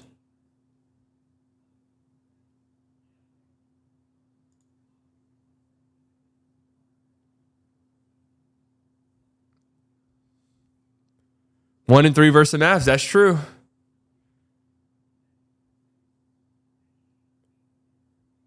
If they are 2 games better than your lowest estimate, you're predicting the greatest all-time reg season?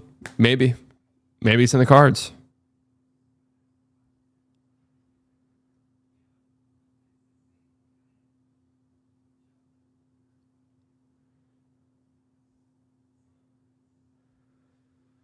Who do you think matches up with the Thunder the best? I still think the Nuggets give them some serious problems with Jokic. Like, it's the Nuggets. I think part of that too is the Nuggets are the second best team in the West. So that's part of it. I would say PJ Washington, yeah. I think in theory the Mavs' size could give them some serious problems. And same with the Rockets. But my worries with both of those teams against Thunder defense, and like regular season's one thing, playoffs with this version of the Thunder defense, ramping it up, fucking full court press, incredible perimeter defender after incredible perimeter defender. I don't know if they have the ball handlers to survive. Yeah. I don't know if they have the ball handlers to like really survive.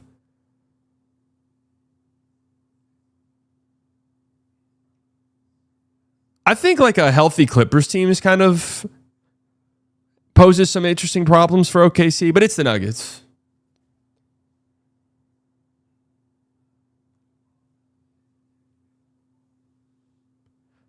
It all depends on what Kyrie can do when he gets back. I think he can lead us to the finals with the way he can feed the ball to so many guys that can score when they are open to shoot. Yeah. I don't know if I think the Mavs are like serious title contenders, to be honest with you, but there's pathways. I think their ceiling's higher than people think. That's what I've been saying. Their ceiling is higher than people think, or at least the people respect. There's an obtainably high ceiling for the Mavericks. That's somewhat realistic.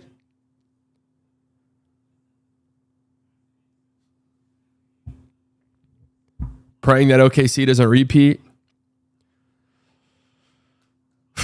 I'm very confident they will. To be fair, I thought the Celtics were going to do it last year, but I'm pretty confident the Thunder will win it all again. Now, of course, there will always be, especially in years past, we've seen it. The trade deadline has just become batshit insane. The trade deadline has basically replaced the offseason as being the most insane transaction window. So there will be a few teams that are just dramatically improve at the trade deadline. Interested to see who that ends up being. The Mavs are always aggressive at the deadline. Do the Rockets, who have a lot of trade pieces, are they aggressive at the deadline? The Lakers, do they kind of sense some urgency? They looked very beatable last year in the playoffs. Yeah, they looked much more vulnerable than I thought they would in the playoffs last year. I thought they were going to steamroll the playoffs. I got the Nuggets winning it all over the Thunder. Took them to 7. I think they improved more, even taking into account another year of experience for young Thunder. Yeah, I mean, the Nuggets have a chance. The Nuggets really do have a chance, for sure. I want, obviously I want the Mavs to go as far as possible. But as a basketball fan, if it's not the Mavericks, I want Thunder Nuggets conference finals. It has to happen. It has to happen. It would be a fucking bloodbath and an incredible series. Can the Rockets get someone like Tyler Hero if Miami just falls apart? The Rockets could do a bunch of stuff.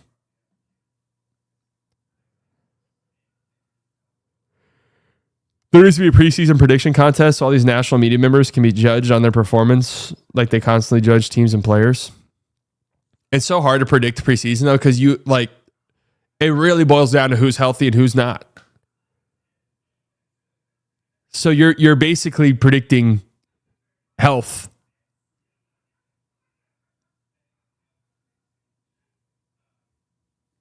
So anyways, those are my predictions. When Sally Bias was GM of the Mavs, they didn't win a chip until they traded AD. But we did make the conference finals year one. We did make it year one without doing anything, right? I don't think I did a single thing.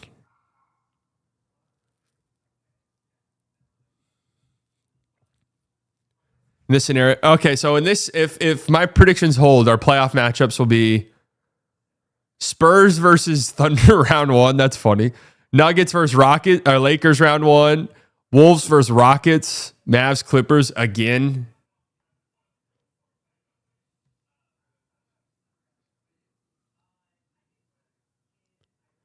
And then if we just want to go, maybe higher seeds win each round. Mavs Thunder round two. Nuggets Rockets.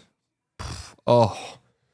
Assuming there's no like insane catastrophic injuries that just completely derail the entire season league wide. Oh, there's no way the Western Conference playoffs aren't fucking insane. No way.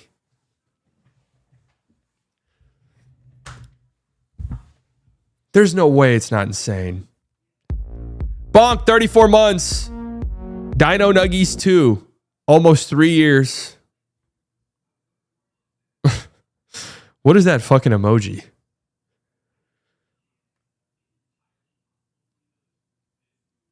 Did you watch the recent Mark Cuban Pablo episode? He was gaslighting for 90 minutes straight. No, I did not watch it. So my I guess flag planting moments, no pun intended. I think the Kings will be terrible. I'm just lower on the Warriors, man. Just lower on them. They're so old. I'm somewhat low on the Lakers, although 47.5, like this is about 47.5 is like right around the 7th seed, isn't it? Usually.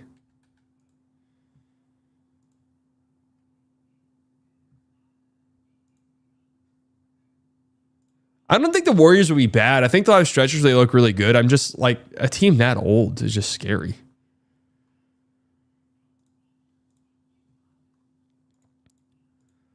Yeah, so 47 wins last year would have had you as, wow, the 9th seed? It really kind of depends year to year, but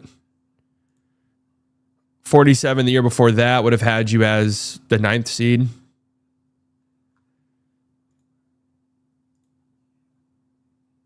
$47 the year before. See, and this was the Kings year. 47 in 22-23 would have had you as the 4th seed.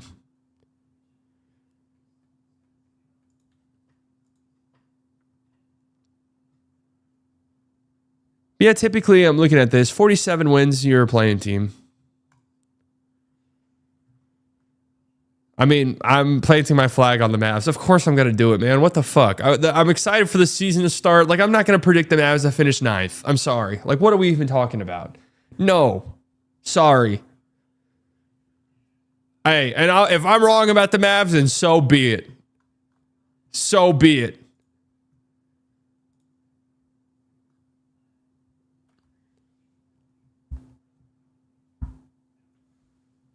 I'm not sitting here and crying. We're going all the way.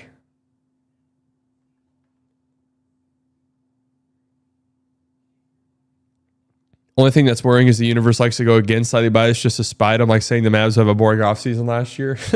No. I said they'd have a boring trade deadline. Oh, man.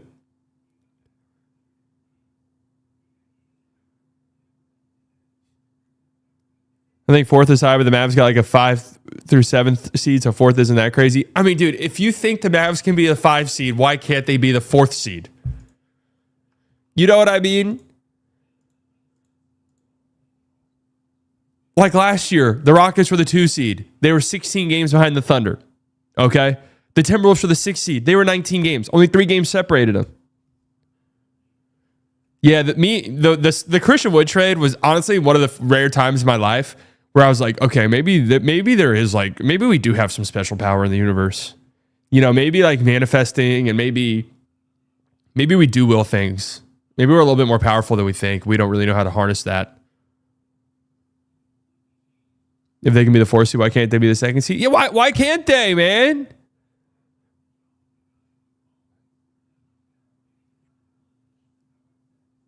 That's right. I bribed them for a number 1 overall pick. Look, the reality is, like, if you just look at the standings from last year, the teams that really kind of disappointed, the Suns, season from fucking hell, right? Pelicans, disaster season from hell. Mavericks, season from hell.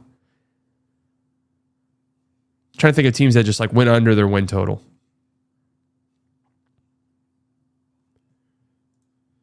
Year before that in the Western Conference, you had the Grizzlies with 27 wins. Season from hell. It's just really what it boils down to. Who deserves the last 2-way spots? I got Nembhard, Cisse, and Banton. I know he didn't play a game. I mean, it's Nembhard and Miles Kelly are already signed to those contracts. And I believe Cisse is the only guy eligible for the last one.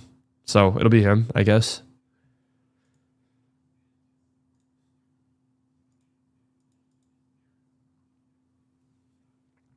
Is what I understand from what I read.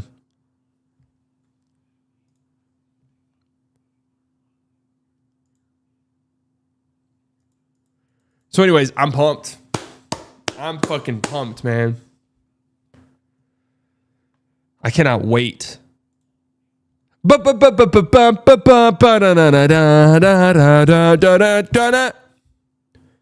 Friday, we're doing our awards predictions. That's actually my favorite one of the year.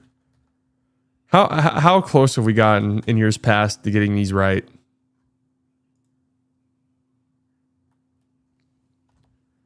How close? Where are they?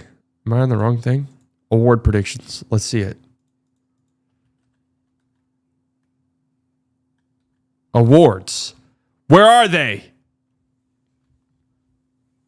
Have I ever picked the MVP right? I'm going to say no, actually, because I've picked Luke every year. So no to that, unfortunately.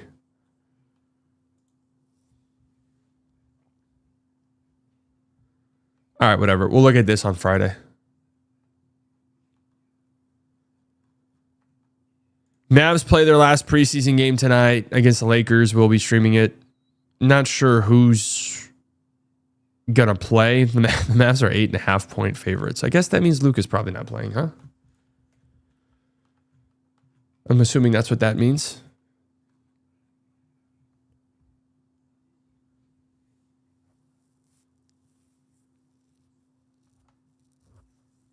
I did see, and I just want to throw this out there. Something's wrong with the chat today. It's just like updating so slowly. Like it just went 3 minutes without a message getting sent, and now it's just.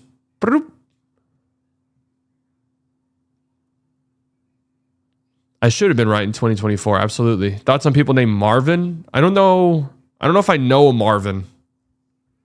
Personally, I like Marvin's Room. It's a good song.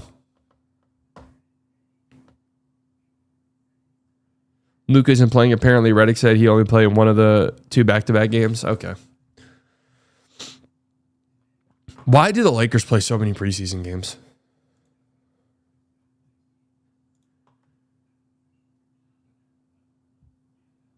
This will be their 5th preseason game, and then they still have another one left. And they didn't even go overseas, right?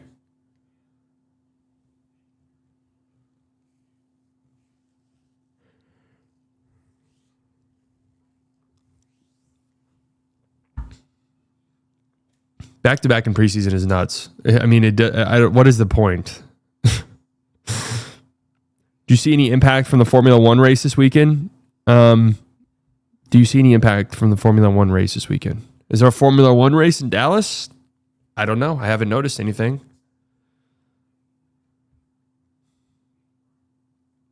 Oh. My scar is itching. I gotta say, one thing about my surgery, they said that I wouldn't have a scar. It's in Austin. Oh, I'm not even close to Austin, so. I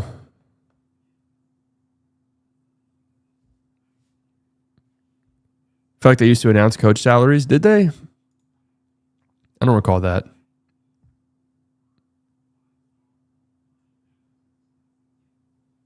Yeah, multi-years probably. Well, actually, didn't Stein say that his new extension takes him past AD and Kyrie? So I should move to Austin due to my liberal tendencies. What do people mean when they say that? Liberal tendencies. What does that even mean? What is a liberal tendency? Like, it's one thing to say, like, oh, your liberal ideology, which, by the way, isn't even true. But tendency. What are liberal tendencies? Do you think our beautiful college, Texas Tech, changing their logo will alter world history as we know it? Yeah, it's absolutely possible. I'd say probably the end of several civil wars across the world will fortunately come to a conclusion. And I do think we'd see a high-speed rail system directly because of Texas Tech's logo change. High-speed rail system that connects obviously the major Texas cities, but as well as cities in neighboring states such as New Orleans, Oklahoma City. Hell, maybe even one to Lubbock.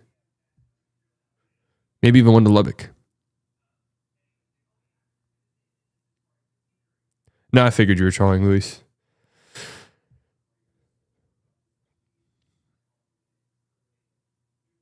Did you know Israel funds a lot of NIL deals at A&M?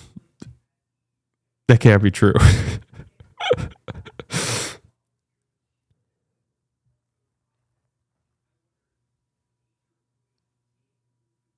Do you think the new logo will accelerate AI takeover or prevent it? Hey, man, I just want to tell you guys I was on the right side of history on this front. When everyone, I used to talk about it on here, when everyone was making fun of how shitty the AI videos looked, and they did look fucking shit at the time. But I was like, guys, this is going to get scary fast. And it has. Very fast.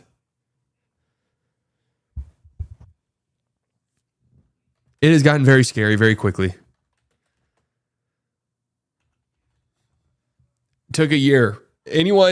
People are burying their head in the sands on AI. I'm just telling you guys, it's not going away. Okay? It just isn't. It isn't.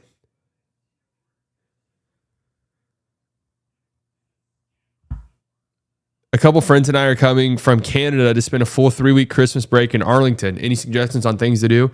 Yeah, so first thing I would say is contact Virgin Airlines or whoever you're flying with and see if you can potentially cancel your flight. And if you can do that, then do it immediately and go somewhere else. That would be my number one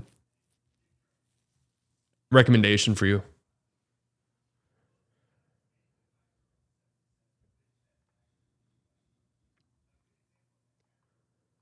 Oh, Six Flags, what is it called? Holiday in the Park or whatever?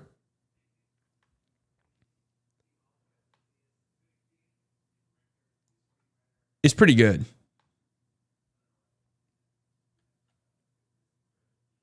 I watched an NBA career on a fake person they made with Sora. I saw that too. I'm not going to lie to you, man. I like this one. I do. I know...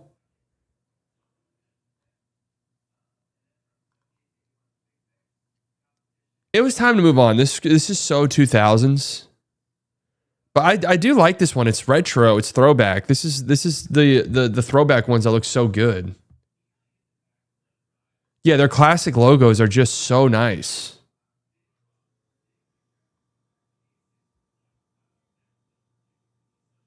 Yeah, you wouldn't get it. This is right, big ship. You wouldn't get it, Zach. You're not a fucking Red Raider at heart like me. Tech's logos have always been great. I've always loved these. They always look so clean whenever they throw them on a retro jersey, And I agree. Sometimes the simplistic designs are just a little too much, but it works in this. It works here. It just does. It just works here. Minimalistic can work. it works here, right?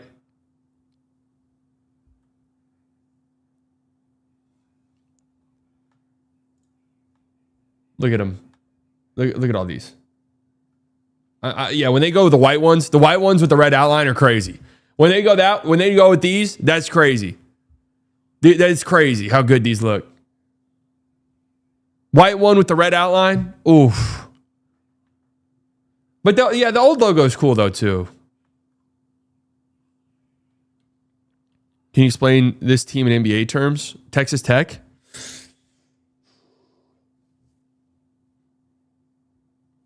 I can't explain them in NBA terms. I'll explain them to you in MLB terms.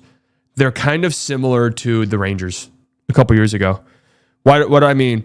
They're kind of similar to the Rangers because the Rangers were in this big market with money to be tossed around and just fan base dying for them to fucking be good and try.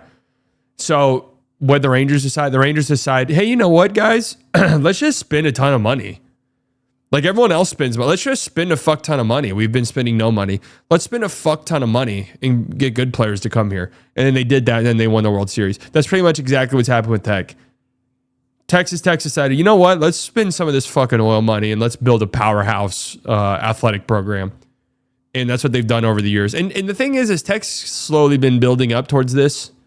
And it's just now finally starting to happen in football, so everyone's locked in. They've always been a great baseball school. They've been a really good basketball school for like a decade at this point, through like 3 different coaches. Their track and field program, at least when I was there, I don't know anymore, but whenever I was there, their track and field program was dominant. They've got the best rodeo team, the best meat judging team. This is all true stuff. What else? But now you're starting to see it leak into like, they've spent money on women's softball. They got that pitcher. I forgot her name.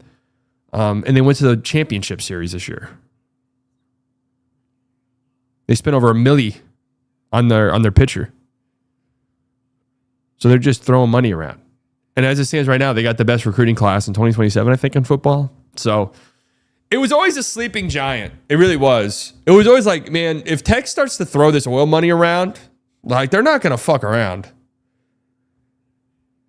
So it's exciting times to be a Red Raider. I'll tell you that much.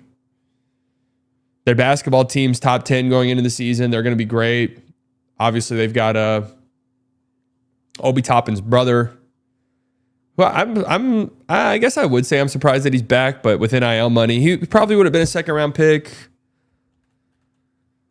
I don't know if he's an NBA player just because he's kind of like a weird tweener.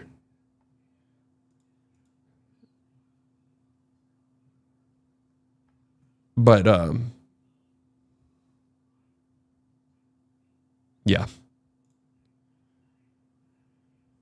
That's that.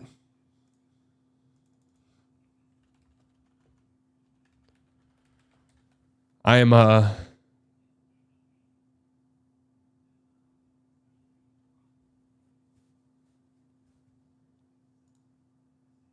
Wait a second. Hold on a second. Hold on a fucking second. JT Toppin is not Obi Toppin's brother?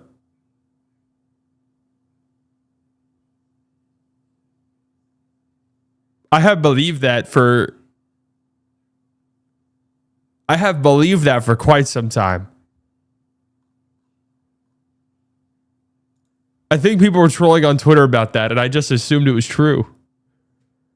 Wow.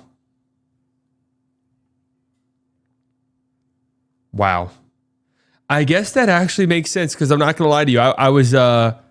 I thought this last year because obviously Obi Toppin, Jacob Toppin, those two look very similar. They look like relatives. They look like brothers. I was like, JT Toppin looks nothing like Obi Toppin.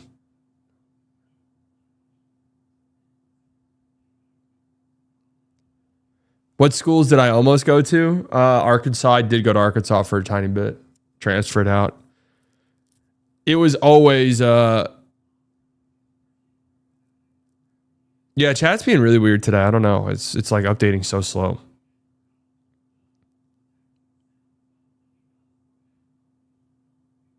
But anyways. Texas Tech is 10th in the college basketball preseason AP poll. Purdue's number 1. Wait, Purdue still has that guard? Fucking how old is that guy? What's that their white guard's name? What's his name? Smith? Something Smith, right? He's still there?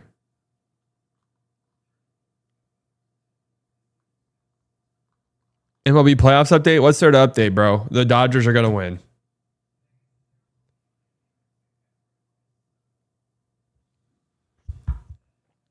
Houston, number 2. Florida, UConn, St. John's, Duke, Michigan, BYU, Kentucky, Texas Tech. Look at that. Just looks good to see.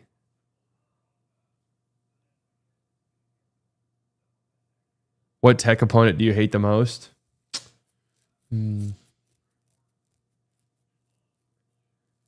it's kind of interesting now with the new conference realignment. Can't say I'm like super diehard college sports guy, to be real with you. Now, whenever I was going to school,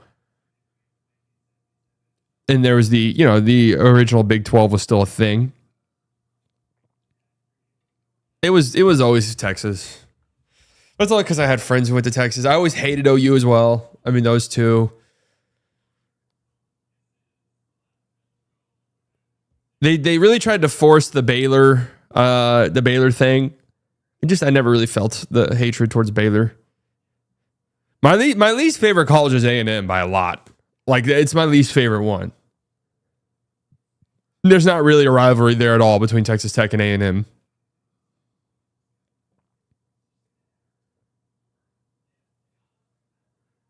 How many Dodgers must win for MLB to do something with a hard cap? Just wait until they sign the Japanese third baseman for $5 a year. Like, that's going to happen. He's going to be a Dodger. College Station does suck. I mean, it's horrible. There's no arguments to be made that College Station's a good place. And before you guys say anything, potentially, Lubbock sucks too. Oh, I know.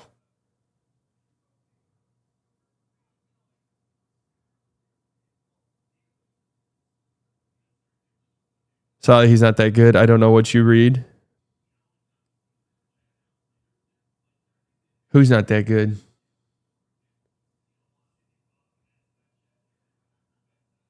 Can you explain the Japanese? Oh, the Japanese guy? What's his name?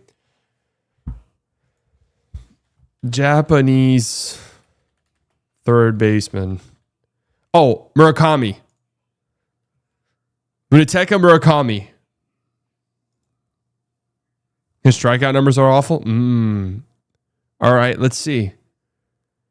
This year he hit 273. 22 home runs in 56 games. Oh. Jesus. Does strike out a ton, though. All right, well, either way, he'll be a very highly sought after player, and I guarantee you he ends up in LA.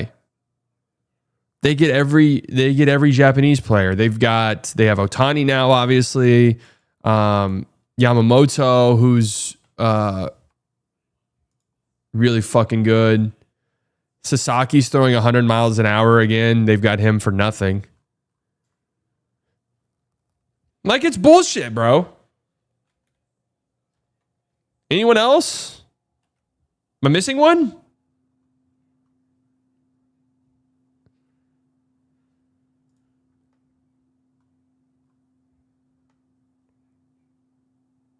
Shohei. Well, yeah, I already said Shohei. Oh, yeah, and they have...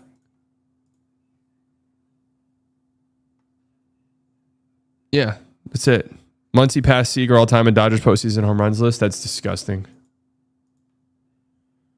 More dominant Dodgers or KD Warriors? Oh, KD Warriors for sure. Baseball is just different because you could... crazy shit happens in baseball. Like, the KD Warriors were... there was no beating them. You were never going to beat them.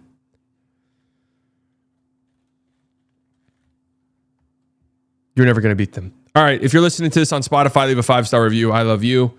All right, folks. We'll be live tonight, 9:30. Oh, we're still 8 fucking hours away. What am I like? Oh, Jesus.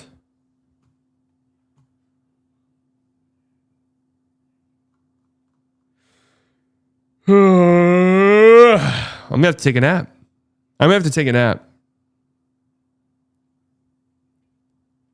Rangers signed the Korean Shohei. He's like 10 years old, though. It's an investment. It is crazy to me that baseball, you just sign 15-year-olds. And these guys like almost never pan out.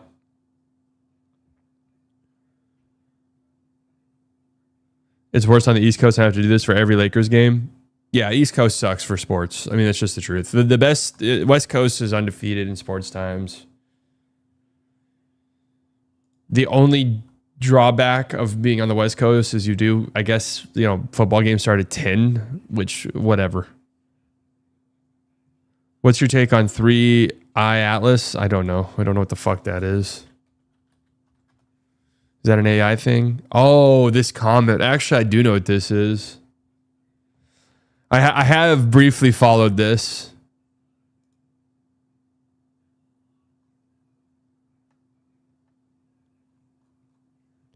Don't go down this hole. Now let's do it.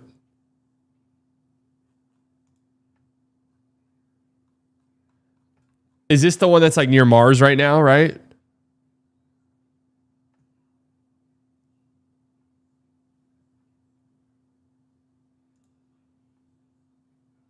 Is it like what planet's moon does it pass?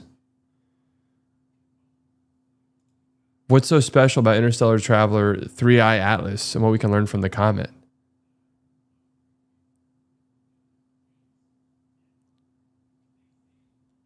Thanksgiving UFO.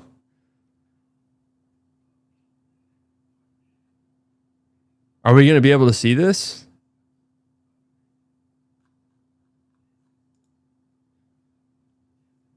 When you typically wake up and go to sleep? Well, over the last few months, I've been locking in at like 10:30 sleep, wake up around 7. But I've actually in recent weeks, like I joked about this on Locked On, you know how like when you were in school, you used to have to like, all right, week before school starts, like gotta start going to bed early so you can prep for school. I'm like the opposite, dude. I've been going to bed later. But going to bed at like 1 and also napping during the day. That way I'm not dead fucking tired at like 9 p.m.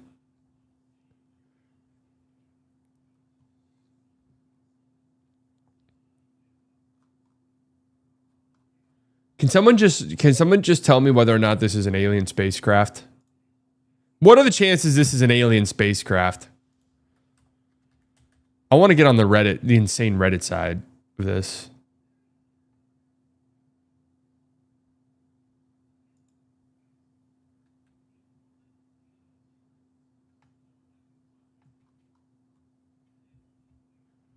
NASA's gone silent.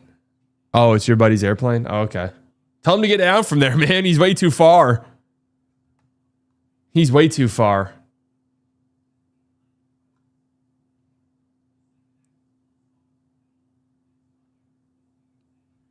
Let's go, man. Aliens. The chance isn't 0. That's all I need to hear. ICE is closely monitoring the alien asteroid. Yeah, let's send our best, the fucking McDonald's brigade. Like the one that went to Chicago. Let's send them to go deal with this. What's going on with the 3-eye Atlas? Answer: 3-eye Atlas is the 3rd detected interstellar asteroid passing through our solar system. 3rd ever? Really? Wait, what? There's only been 3? It is exciting to astronomers because it's an opportunity to see if asteroids that formed in other solar systems are similar to or different from the ones that formed here on our own. Ooh. It's currently passing by Mars. It won't come anywhere near Earth. And people in space biz are trying to get as much info as they can before it's gone again.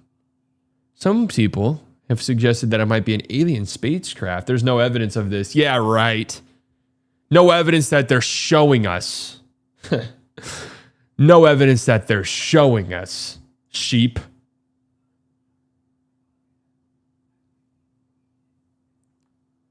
It's an answer. It's a comment near Mars, not an alien ship. Sheep. It is hard to look at because it's on the other side of the solar system from us.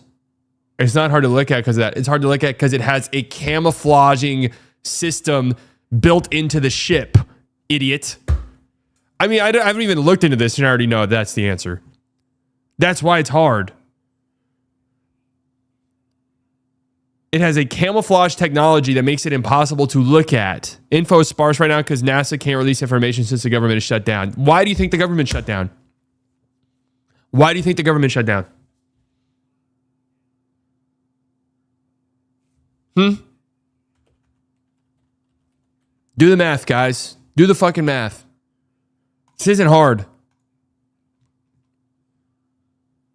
Answer. At Mars is a bit of a lies we tell to children simplification. 3i Atlas past Mars at 29 million kilometers. For reference, Earth can get down to 56 million kilometers from Mars if it orbits a line. And the distance between the sun and Earth is 150 million kilometers.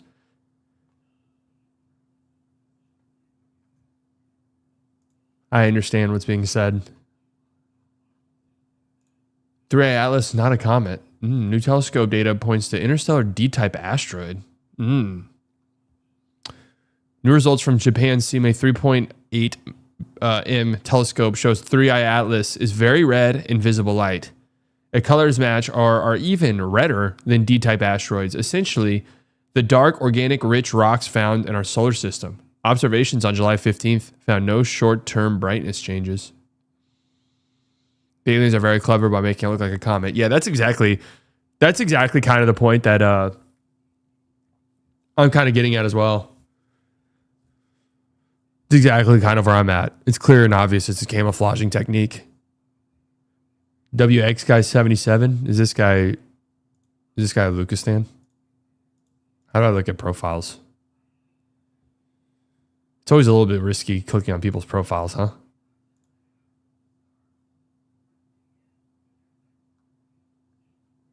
Christianity, debate an atheist. The more astronomers watch interstellar comet 3i Atlas, the weirder it gets.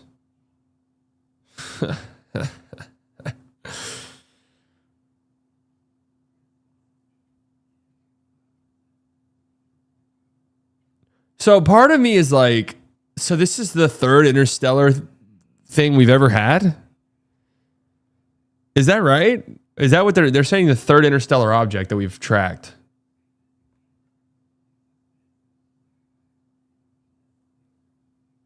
I guess my question immediately is like, how could it be weird? We don't know. If you've only seen 3 of them, how the fuck do you know what any of these things are supposed to look like? Thank you. That's exactly what I just said. I don't think there can be any expectations as this is only the third interstellar object ever observed. That's what I'm saying, bro. How the fuck? How do you even know?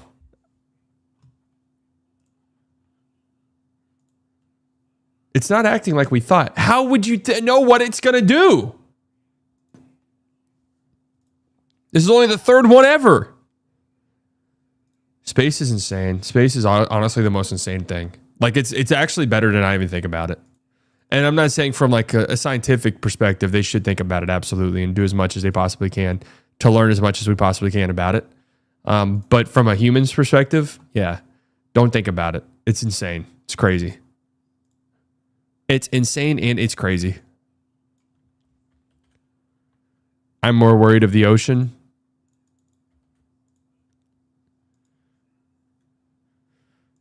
Like it's probably the easiest thing outside of thinking about like the afterlife. It's probably the easiest thing to find yourself in an existential crisis immediately. Just like, oh. So if it comes out that the object is slowing down as it approaches Earth, what are you doing? Probably going to go up there myself and handle it would be my number one solution.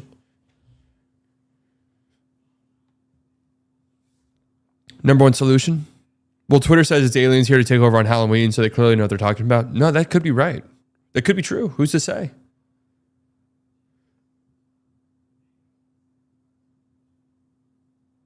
So, like, it seems like you follow AV Loeb. Who's that?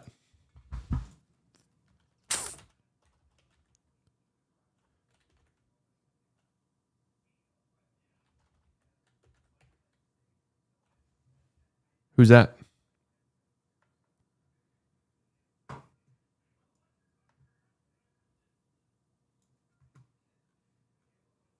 Hasn't tweeted in years.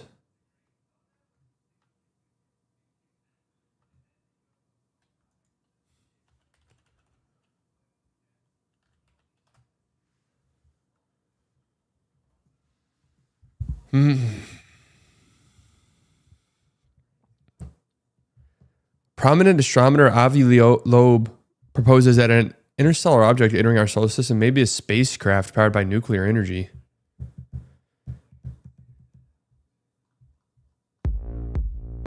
NASA with the 199. The space object is here to take back Wemby. Can you imagine the middle of a game? The stadium just opens up.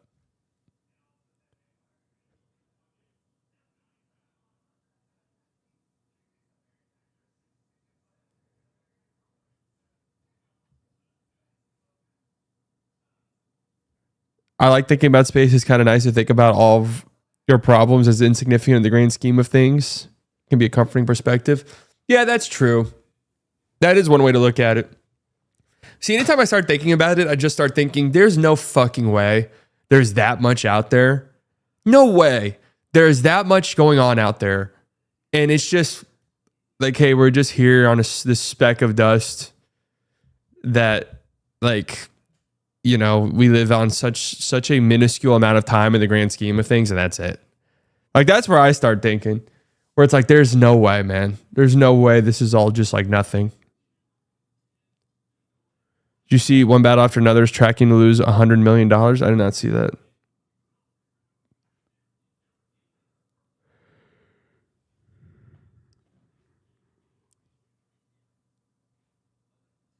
The thing about space that scares me too is, like, realistically, we have no clue what's going on. Like, we can like kind of have an idea,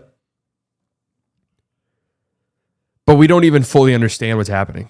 So it's impossible to say one way or another.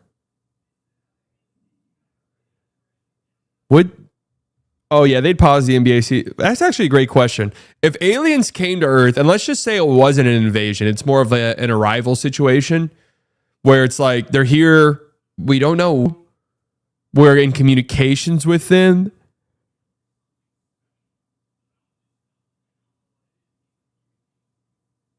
We're having conversations with them. It's they're not mean just yet. Would they cancel things? It's actually a great question. We know even less about oceans and space. That's even scarier. See, I push back on that. There's no way that's true. We've been to space like 12 times. I know that's not the right number. I know we're in space right now, technically. But, like, how is that even possible? We've sent people to the moon. We've never had anybody land on a Mars. We've never had anybody land on another planet. So how is it even possible that we know more than the ocean?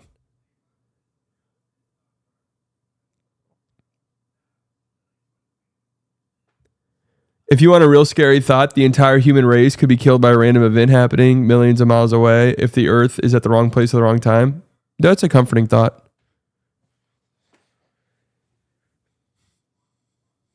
The moon. I believe we went to the moon. I do. I understand the conspiracies, though, 100%. It's something that's very, very ripe for conspiracies.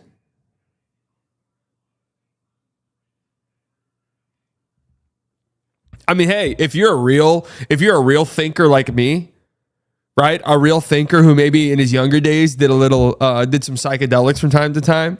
Real thinker. We don't even understand what dimension we're on. How about that one? Don't even understand what dimension we're in. So how can we even understand space?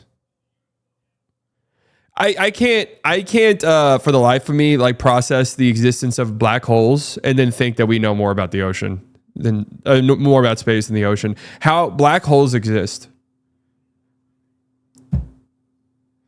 That in and of itself, bro. Black holes exist. Those are the craziest things. Black holes are far and away the most insane thing that we are aware of. It's just this area in space where everything gets sucked into and nothing comes out and we don't know where it goes.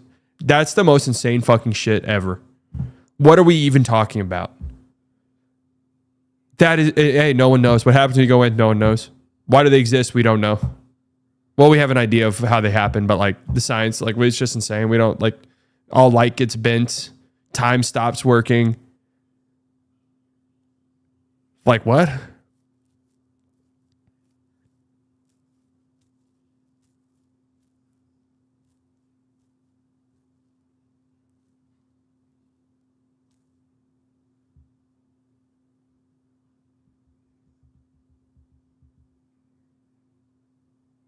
While we have better maps of some celestial bodies in the ocean floor, this is due to greater funding and technological focus on space exploration, not a lack of ocean data.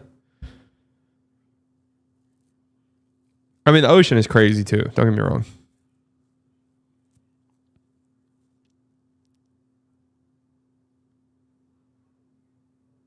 How about this for a discussion? What if ants were like really loud? Like, what do you mean? Like they had like a cicada type thing, or they just their footsteps were loud? Black holes are by far the most crazy thing that exists. I'm just thinking about them right now. What could it be a portal? I mean, it could. Who's to say? It could be a portal. Honest to God, who's to say? Who is to say? You don't know.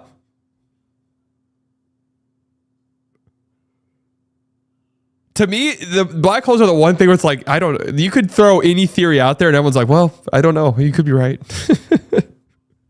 Like, we have no fucking idea. They're the most mysterious thing that we have. We do not understand them and we don't know them. They don't make sense.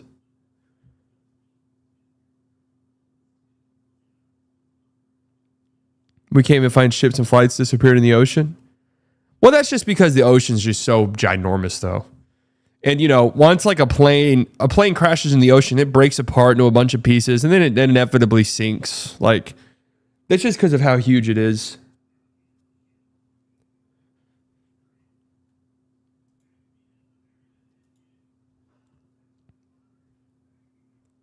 I think it's crazy that if you go far enough into space and come back, you time travel, as in only 5 years pass, but you could be much more on Earth. Yeah, that's crazy too.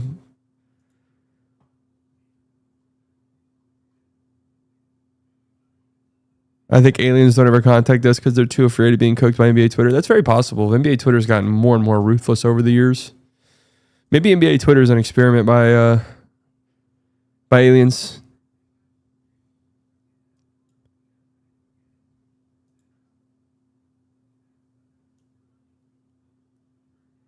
The guard room in Sacramento: Russell Westbrook, Keon Ellis, Devin Carter, Dennis Schroeder, Malik Monk, Zach LaVine. They got no clue what the fuck's going on there.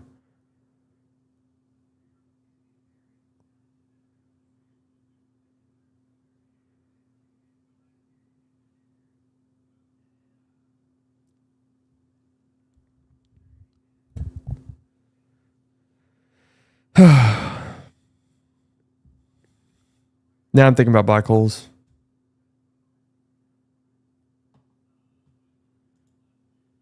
Please tell me this is a real video and not a fake one.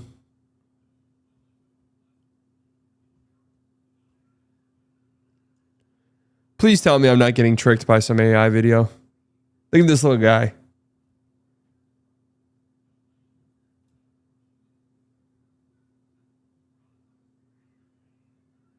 God, cats are so awesome. He's trying to make his toy snake eat the food. Come on, bro. That's incredible. Eat the food, snake. You're being so nice, cat. You're being so generous to the snake. And the snake is just not... I know, the snake's being difficult. I agree with you. You're being incredibly kind.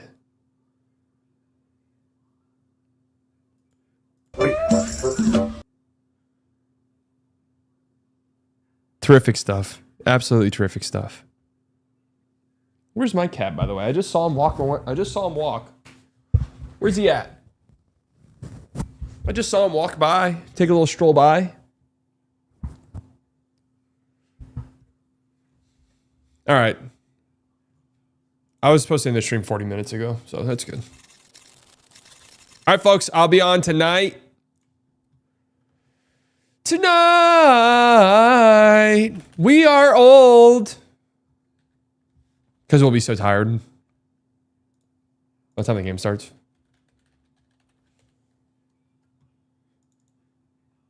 Do you think Finn ponders black holes? To be a cat, man. I think Finn's a deep thinker. I do. I think he's a deep thinker. You know, you don't make it to his age, and you're not as still as sharp as attack as he is at his age without being a deep thinker. So, no way he goes out in that sweatshirt. How is it still 90 degrees in mid-December? And I'll be going to the gym in this. I'll be going to the gym in this. Absolutely.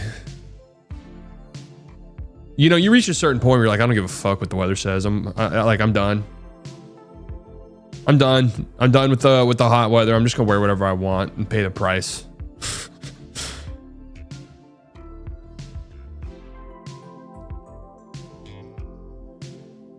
All right, that'll do it for me. All of the OGs, thank you guys very much. Could have spent your Wednesday afternoon anywhere in the world you decided to spend it here. New subscribers, I promise you guys will not regret it. Donations, members, thank you guys so much.